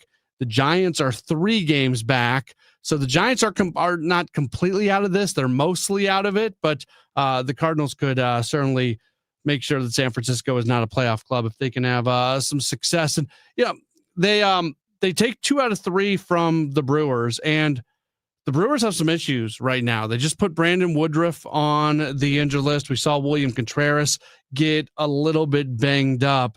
And if there's one criticism of that team, it's whether or not they are built for a postseason run. And you just look at some of the stuff that's going on with them, and you don't know. And as much as the Brewers have done over recent years and just played above their skis, they've never had a year like this. It's a 95 win team right now with 1 week left in the season. And they, from an overall standpoint, they are 3 games better than any other team in baseball. And that's the Philadelphia Phillies. So it has been impressive for Milwaukee. You hated the fact that they celebrated at Busch Stadium. And if you saw any of the photos of it, that carpet in the visiting clubhouse looked like a lake. It didn't look like anything else. So they're probably on the hook for some carpet replacement there in the visiting clubhouse, and I'm sure they think that it is well worth it. If there's one thing though, you like the fact that they won the division on a Cubs loss, not on a win against the Cardinals. The Cardinals did what they were supposed to do yesterday. They won that game. Cubs lost. That put the Brewers into a division championship mode, but it was not a beat the Cardinals and then celebrate. I don't know how much that helps with anything, but at the very least, they did not beat the Cardinals to become division champions yesterday. They won the division thanks to something that was happening elsewhere in the division. All right, we'll talk Mizzou football. Gabe DeArmond's going to join us after the 7 o'clock news. Stick with us. It's Grey Bar Sports Open Line on KMOX. This is the story of the one. As a custodial supervisor at a high school, he knows that during cold and flu season, germs spread fast. It's why he partners with Grainger to stay fully stocked on the products and supplies he needs, from tissues to disinfectants to floor scrubbers. Also that he can help students, staff, and teachers stay healthy and focused. Call 1-800-GRAINGER, click Grainger.com, or just stop by. Grainger, for the ones who get it done.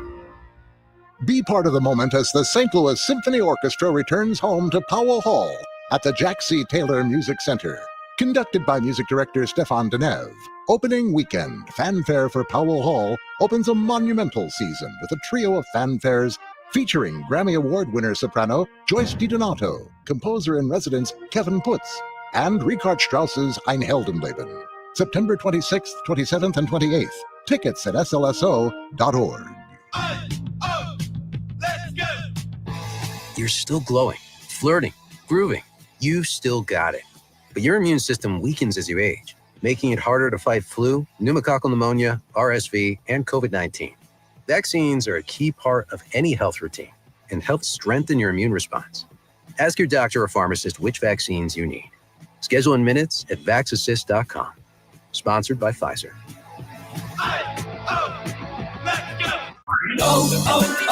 O'Reilly. Check engine, ABS, or maintenance light on? Take the guesswork out of your warning lights with O'Reilly Veriscan. The service is free and provides a report with solutions verified by ASE certified master technicians. And if you need help, we could recommend a shop for you. Ask for O'Reilly Veriscan today. O'Reilly Auto Parts.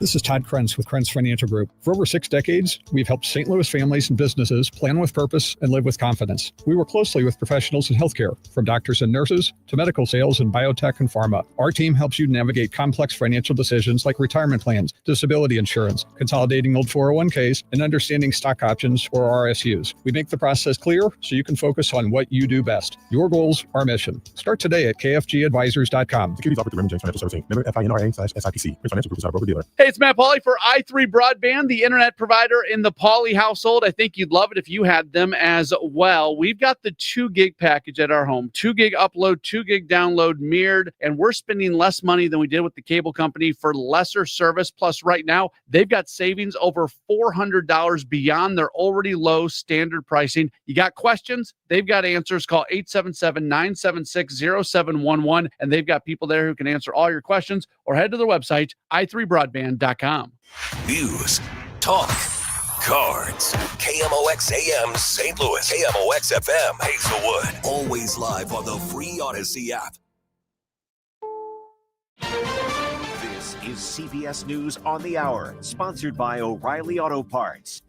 I'm Jennifer Kuiper. President Trump, with Health and Human Services Secretary Robert F. Kennedy Jr. behind him, says the drug acetaminophen can be associated with an increased risk of autism. His message to pregnant women: for some reason, with this, they keep taking it. Don't take Tylenol. CBS News chief medical correspondent Dr. John LaPook points out it can be dangerous for a pregnant woman to have fever and pain. Not only dangerous for her, but dangerous for the developing fetus. And that's why Tylenol, acetaminophen, has been used for decades. In terms of alternatives during pregnancy, there really is no good alternative for pain and fever, because things like aspirin and nonsteroidal anti-inflammatories like ibuprofen, they can have very serious side effects. And that's why the recommendation has been from societies, and also you heard it today, to use the smallest possible dose for the smallest number of days possible. In a statement to CBS News, Kenvue, the maker of Tylenol, says independent sound science clearly shows that taking acetaminophen does not cause autism. Late-night TV host Jimmy Kimmel is returning to his show tomorrow night after ABC does an about-face on its indefinite suspension after Kimmel's comments about the shooting death of conservative political activist Charlie Kirk. CBS's Jonathan Vigliotti in Los Angeles on what ABC owner Disney had to say. They say, quote, "We made the decision to suspend production on the show to avoid further inflaming a tense situation at an emotional moment for our country." They go on to say it was a decision we made because we felt some of the comments were ill-timed and thus insensitive. We have spent the last days having thoughtful conversations with Jimmy, and after those conversations, we reached a decision to return the show on Tuesday. TV owner Sinclair says it will replace Jimmy Kimmel Live across its ABC affiliate stations with news programming. West Point law professor Tim Bakken is suing the school and its leaders, claiming denial of free speech. Loyola Law School professor Lori Levinson. It looks like in response to executive orders and other statements by the administration, the military academy is withdrawing books, telling professors what they can say and do, what they can publish, and even what opinions they can express in the classroom.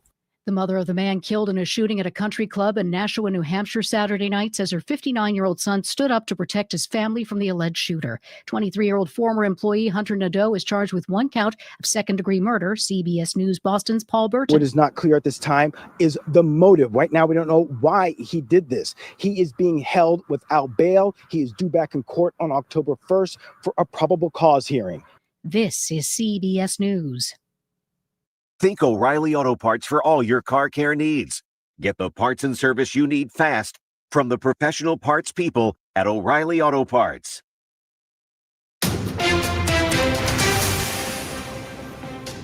At 7:03, we have clear skies, and it is 77 degrees downtown at the Arch. I'm Maria Kina. In for Michael Calhoun, our top story, President Trump saying the FDA will notify physicians about limiting acetaminophen, the active ingredient in Tylenol, during pregnancy, claiming it can increase risk of autism.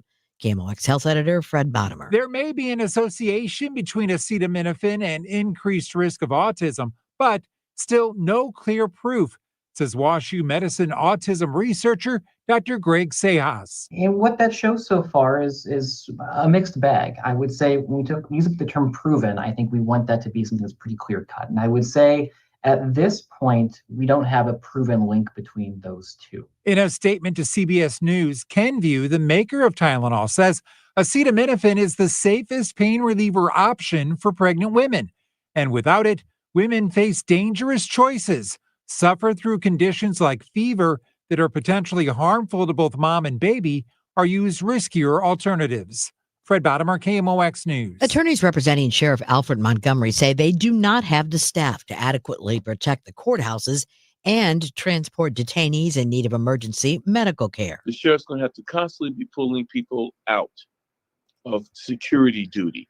That leaves a hole in building security, which I suspect the Board of Aldermen won't care about until a judge, court reporter, or lawyer or juror is shot. KMOX also spoke to the new Commissioner of Corrections, Nate Hayward, who says when on Friday, the day the bill codifying the sheriff's responsibility to transport detainees was passed by the Board of Aldermen, the sheriff refused to transport 5 detainees.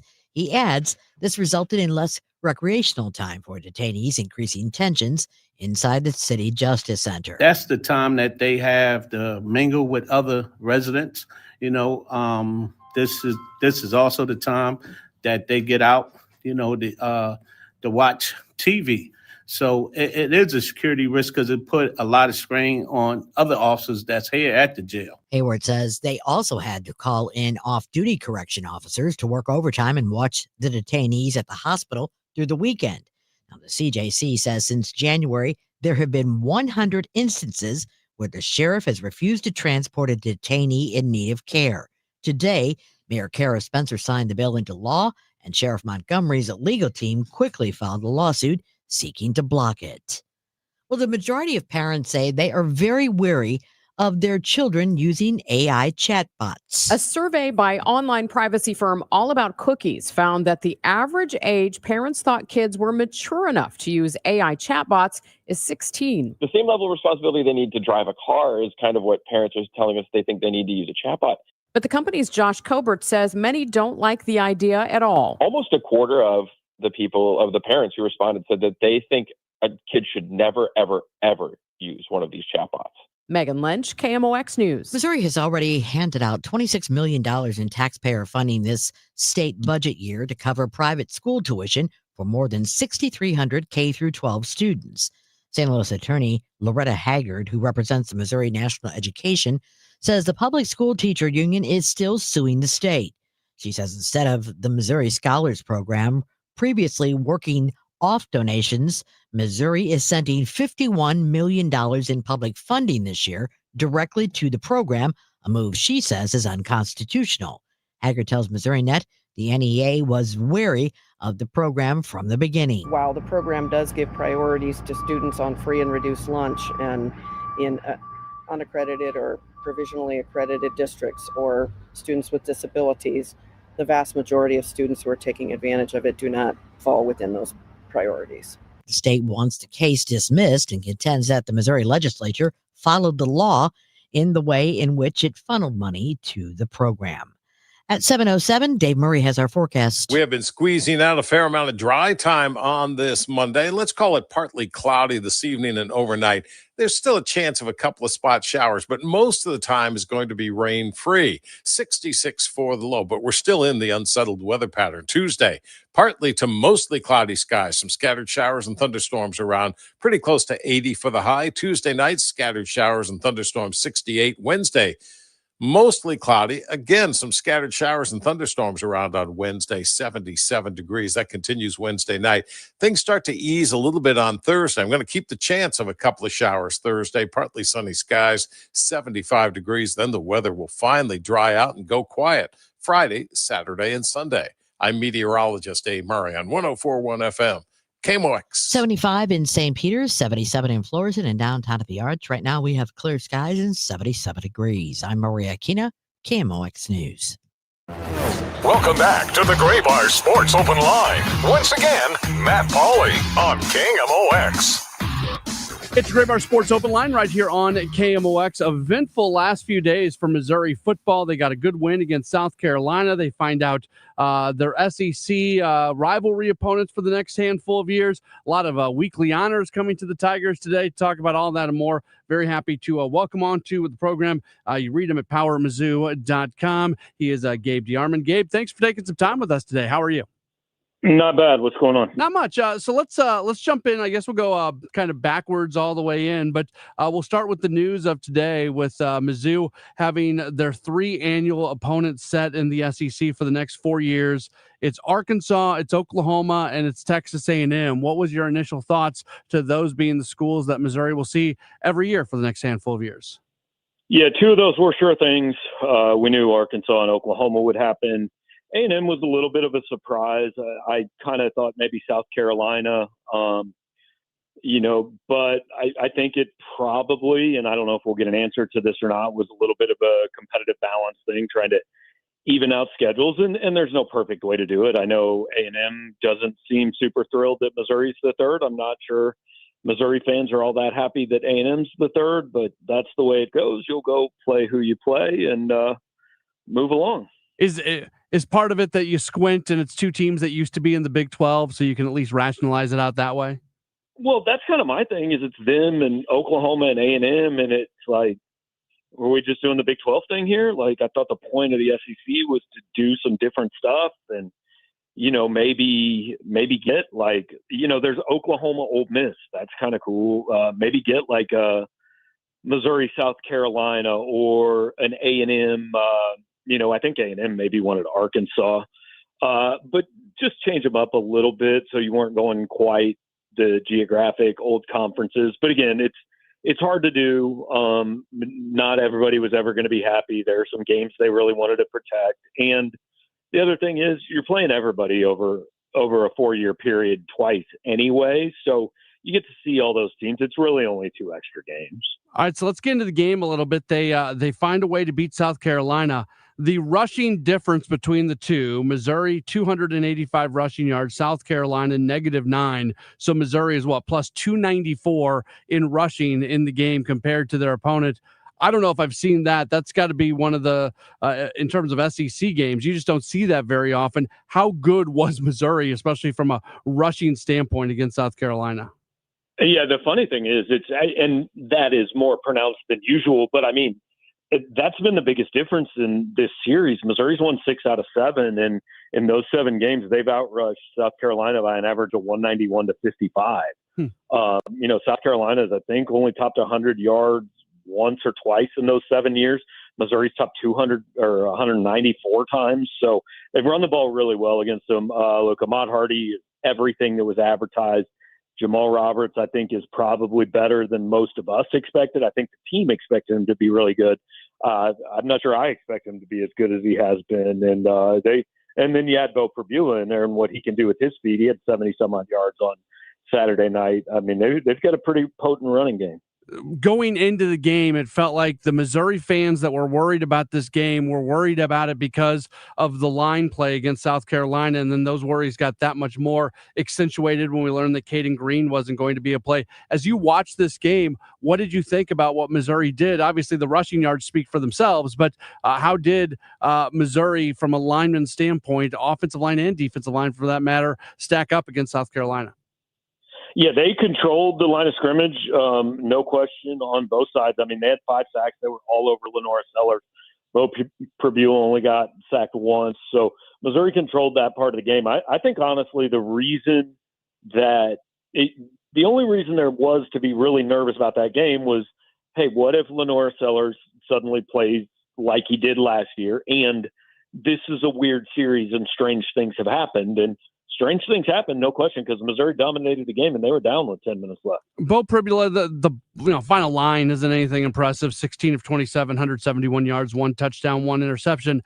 But late in the game, he made the plays that they needed him to make. And sometimes, especially when you're going as well as they were going on the ground, if that's what you ask of your quarterback, if they're able to do it, well, then that's going to help you out and that's going to result in a win. Yeah, look, Missouri has won a lot of games that they just kind of wait for you to beat yourself, and they don't beat themselves a whole lot, So I think I think that's a good quality to have. And Pribula was not spectacular, but he was pretty good. I would say 264 yards of total offense, something like that. And like I said, just doesn't beat his team. You look at the individual honors. Ahmad Hardy's the SEC Offensive Player of the Week. Offensive lineman Keegan Trost, Offensive Lineman of the Week. Zion Young is the co-defensive lineman of the week. Robert Meyer, co-freshman of the week from a coordinator standpoint. Another honor for Kirby Moore, their offensive coordinator. CBS Sports naming him their SEC SEC coordinator of the week. It really felt like a lot of people took notice of some of these individual performances and it feels like when you see all these honors coming down, it makes the win almost feel that much bigger. Yeah, and Ahmad Hardy starting to get a little Heisman buzz. Everybody's noticing Bo Pribula, putting him on the best transfer list. I think people are really starting to take notice of Josiah Trotter and Damon Wilson now. So they've got a lot of guys here. And, I think there were two questions about Missouri coming in. They were kind of related. Everybody said, do they have a quarterback? Well, we know they have a quarterback now. And they don't just have a quarterback. They have a quarterback that's better than any quarterback they've had here for a little bit, I think. And secondly was, how do you replace Burden and Weiss and Armand Nimbo and all these pieces you lost on the offense? But I said all summer, you were replacing names. Like, their offense wasn't actually all that good last year. So you were replacing names more than you were replacing production. Gabe DeArmond from Power Mizzou is continuing to join us. So through the first 4 games, you have a rivalry game in there against Kansas. You got your first SEC game in there against South Carolina, a couple games that you were supposed to win by a lot, and you end up losing them by a lot. Has this first month of the season pretty much gone as well as it, beyond just being 4-0, but looking beyond that, has this first 4 weeks gone pretty much as well as it could go for Missouri? Yeah, I think so. I mean, they've dominated 4 games now. Like Eli Drinkwitz said, they didn't dominate 2 of them on the scoreboard, and that's the next step, is fixing the pass coverage and avoiding some of these big plays. But look, they're clearly a better team than South Carolina, clearly a better team than Kansas. I think we knew that going into those games, but you still have to go do it. And then they've got one more layup here, and then the last 7 weeks of the season is we really find out about this team and where it can go. This is the ongoing conversation, and I don't know when this conversation is going to end, but there continues to be parties within the SEC that looks down at Mizzou. I saw you had retweeted it over at the Power Mizzou Twitter account from Texas A&M coach Mike Elko talking about Missouri being one of their annual opponents, and clearly not real happy with that. And I don't know, I feel like there's almost a hint of disrespect towards Missouri. This team, obviously, you look at what they've done over the last few years with a win total standpoint, everything, they belong in this league. They belong in the national conversation. What in the world is it going to take for the rest of the league and people in the rest of the SEC markets to start to accept that? Well, there's a couple things at play here. First of all, you're never accepted in the SEC. Arkansas and South Carolina have been in this thing for 33 years, and they're still not accepted in the SEC. Arkansas and South Carolina liked Missouri coming in because they were the new kid now, and Arkansas and South Carolina weren't the new kid. Other fans are never going to respect your team. I mean, that's part of it. There's a lot of fan media in the SEC, more so than I think other leagues, so I think that's a part of it. And then I think a part of it is Missouri fans go around looking for people who don't respect them. Mm-hmm. Like, I really think that Missouri fans spend a lot of time worried about what other people think and go and find the people that don't think highly enough of them. Like, Mike Elko, I don't think by any means was saying, hey, Missouri's not worthy of being our opponent, not in this league. I think he was saying, I think the fans wanted Arkansas, and I think there are some people that, and that's fine, because I don't think Missouri fans really want to Texas A&M either. That's part of it. I don't know. I'll be honest. I get really tired of the when are they going to like us conversation. Yeah. Go win. They don't like you when you win. Who everybody likes in this league? Vanderbilt. They like them less now than they did 2 years ago. I've told Missouri fans for like 5 years, you got to get over it. You got to quit worrying about what they think. Go win a bunch of games. They respected Missouri in a hurry when they came in here and went to 2 SEC title games in 3 years. Fair enough. They've got UMass coming up this weekend. That's a game they should dominate, and then Alabama after that. I know you don't want to look over your opponents, but at the same time, this is kind of a weird time in the schedule to be playing a team like UMass. Yeah, it actually, I think, works out really well for Missouri. Like, I don't like the 6 straight home games. I think it gives you a really tough second half of the season with 4 out of 6 on the road. But if it had to be, you basically got scrimmage, big game against Kansas, scrimmage, big game against South Carolina, scrimmage, off week, big game against Alabama. I mean, if you have to play 6 straight home games, it worked out pretty well. And Missouri can absolutely over UMass. Like, look, they could play a D game and win this game. UMass lost to Bryant 2 weeks ago. They've been outscored by 70 some odd points. They're the worst team probably in all of FBS football. So Missouri can absolutely overlook this game. He is Gabe DeArmond from Power Mizzou, powermizzou.com. They're part of the 24/7 Sports Network, which is the best when it comes to recruiting and everything that goes along with that. And the Mizzou coverage at Power Mizzou is absolutely fantastic. Gabe, thank you so much for taking some time with us. Hopefully we can chat again down the line. All right, sounds good. Thanks for having me.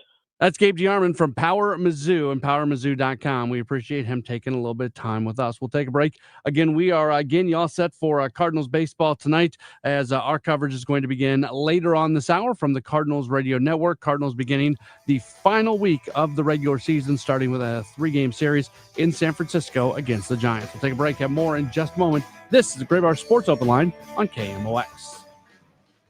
I'm Ed Evans, CEO of Consumer Cellular. We're dedicated to serving people 50 and up like me. Our needs are different. Big Wireless wants us in an unlimited plan, but if you're not using all that data, you're probably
was playing himself for a job next year. And Kevin Wheeler and I were having this conversation. I can't remember if we had this conversation on the air or off the air. Because Kevin said earlier to me, well, Arenado's going to be gone next year. You just put him at third and you just let him play there every day. And I'm not there with him right now. I have a hard time knowing why this is going to be different than what it's been before. And is there a possibility that I'm being a little bit hard on him right now? Is there a possibility that this month of September is just a bad month? He's in a slump and he really is the guy that we saw in June, July, and August. Yeah, I'm open to that. But we really needed to see more from him in the month of September. And he looks very similar to how he looked last year when he ended up getting sent back to AAA. So that brings us to then who plays third? If Arenado's gone, which I think he will be, if Arenado's gone, and if Gorman you can't trust, and maybe he's going to be gone as well, what does that do? Is JJ Weatherholt your third baseman? I think he might be. We'll question the defense for Weatherholt. I think there's going to be probably some growing pains there, but I was never bothered by Gorman's defense too much. I mean, when he first started playing third, obviously at that moment in time, that was not sustainable. He needed to be better, but he got better to his credit, and I thought he would. And Weatherholt's a guy who's he's going to be fine over there. He's not going to be Arenado, but he'd be fine. But is there a scenario that plays out where Weatherholt's your third baseman and maybe they don't even trade Donovan and Donovan stays at second and you move on from Gorman and you move on from Nootbaar and you move on from some, you find another lefty bat to maybe move on for? Like that's a possibility. But the foregone conclusion that Arenado leaves, Gorman takes over at third, I don't think that's a foregone conclusion right now. I'm not there. Maybe the organization feels differently than I feel, but I am concerned by what we have seen in the month of September from Gorman. And the reason most people don't like Gorman, the batting average and the strikeouts, that's not the big part of this for me. I'm accepting of a low batting average. I'm accepting of a certain number of strikeouts without going past a certain threshold. But to go along with that, I need slug. I need home runs. I need doubles.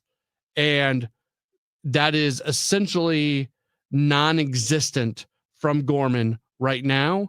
And if you're not getting that, in his 58 at-bats in the month of September, he has 2 doubles and 1 home run and a slugging percentage of .224 and on base. And I need walks. That's you got a power hitter. You need somebody who's going to walk. Well, he's not walking. He's got 4 walks in the month of September and an on base percentage below 200. So it's been a real struggle for Gorman here in the month of September.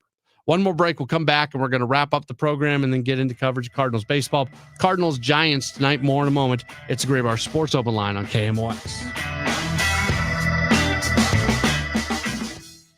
Is your home, business, or church looking tired, chalky, or in need of curb appeal? Go Rhino. Tired of painting year after year?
The Giants. Cameron Total Access 750. Cardinals Radio. 104.1 FM KMOX.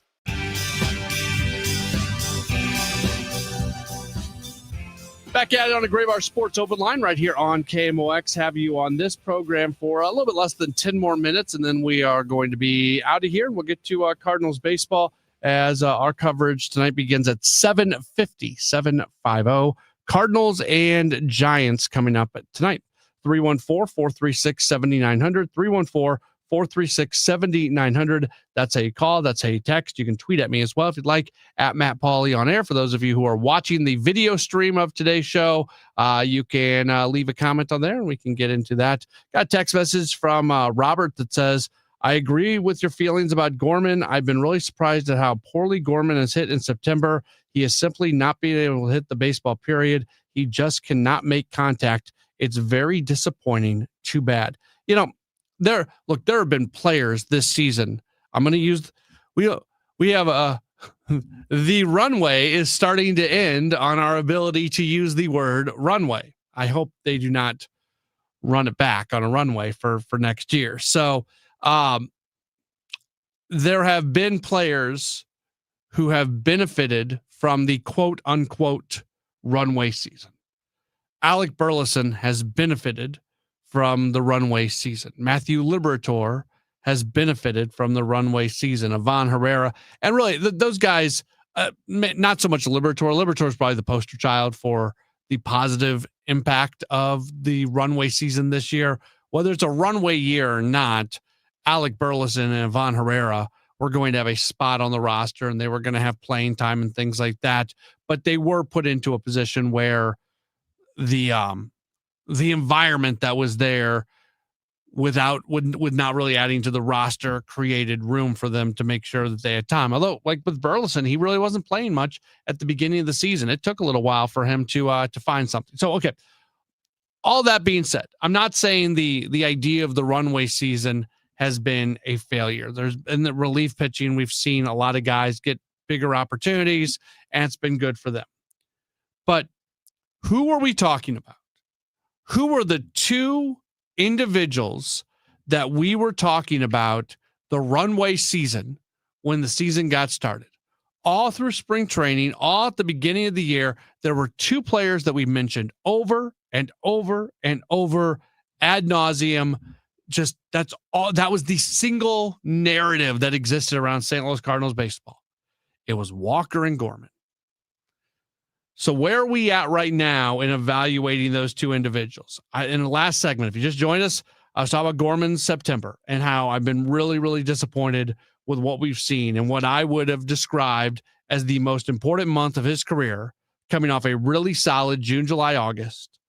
He has just fallen off the cliff at a point in time in this organization where there's going to be a spot for him.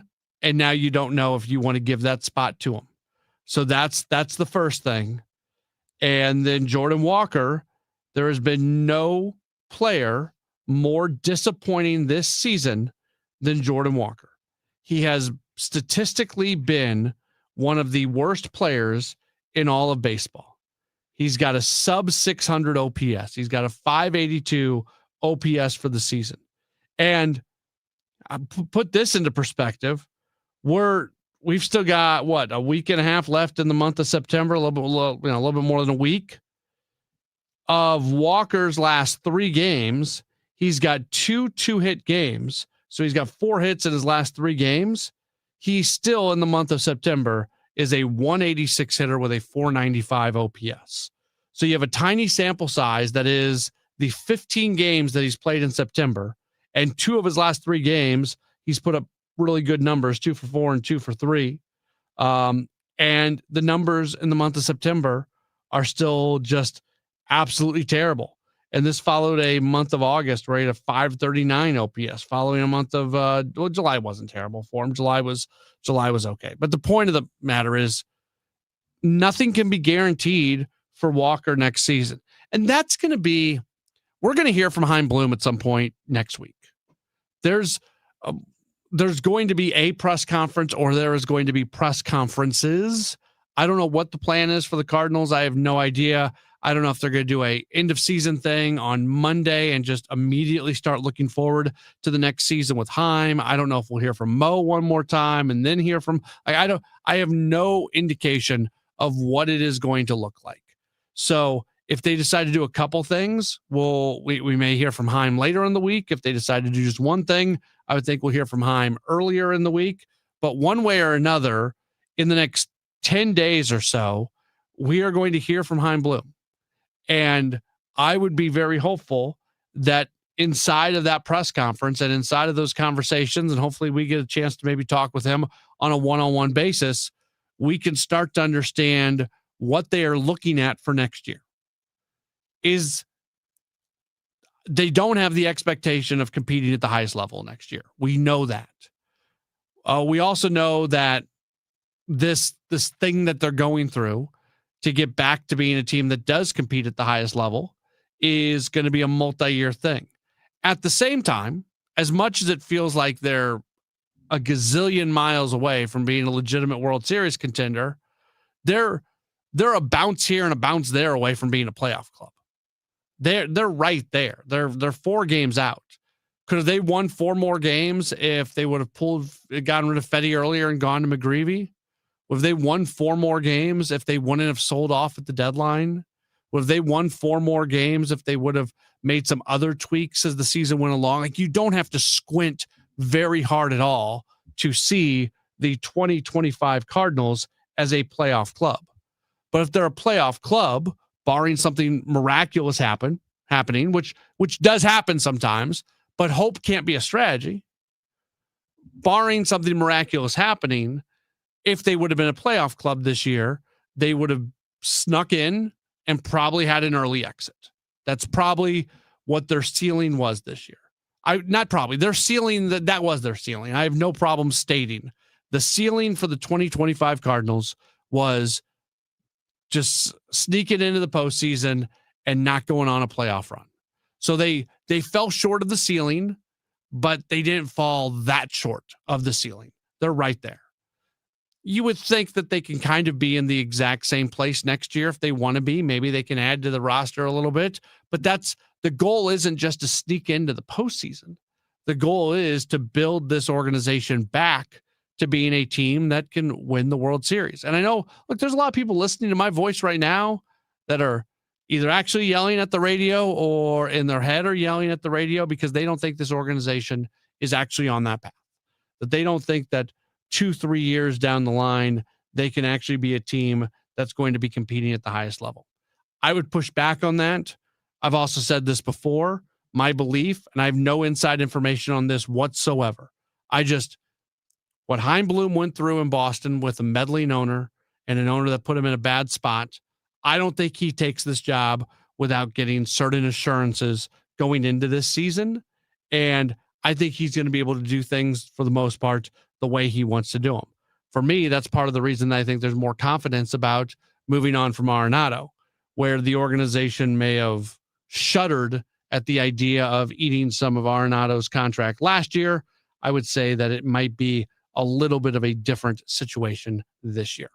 That we'll continue this conversation throughout the coming days and weeks and months, as that's a large part of what the offseason is going to look like. But the offseason isn't here yet. We've got Cardinals baseball tonight. Cardinals open up a 3-game midweek series in San Francisco. They take on the Giants. Our coverage from the Cardinals Radio Network will begin in about 5 minutes right here on KMOX. Hey, just check the mail. We've been invited to a seminar and dinner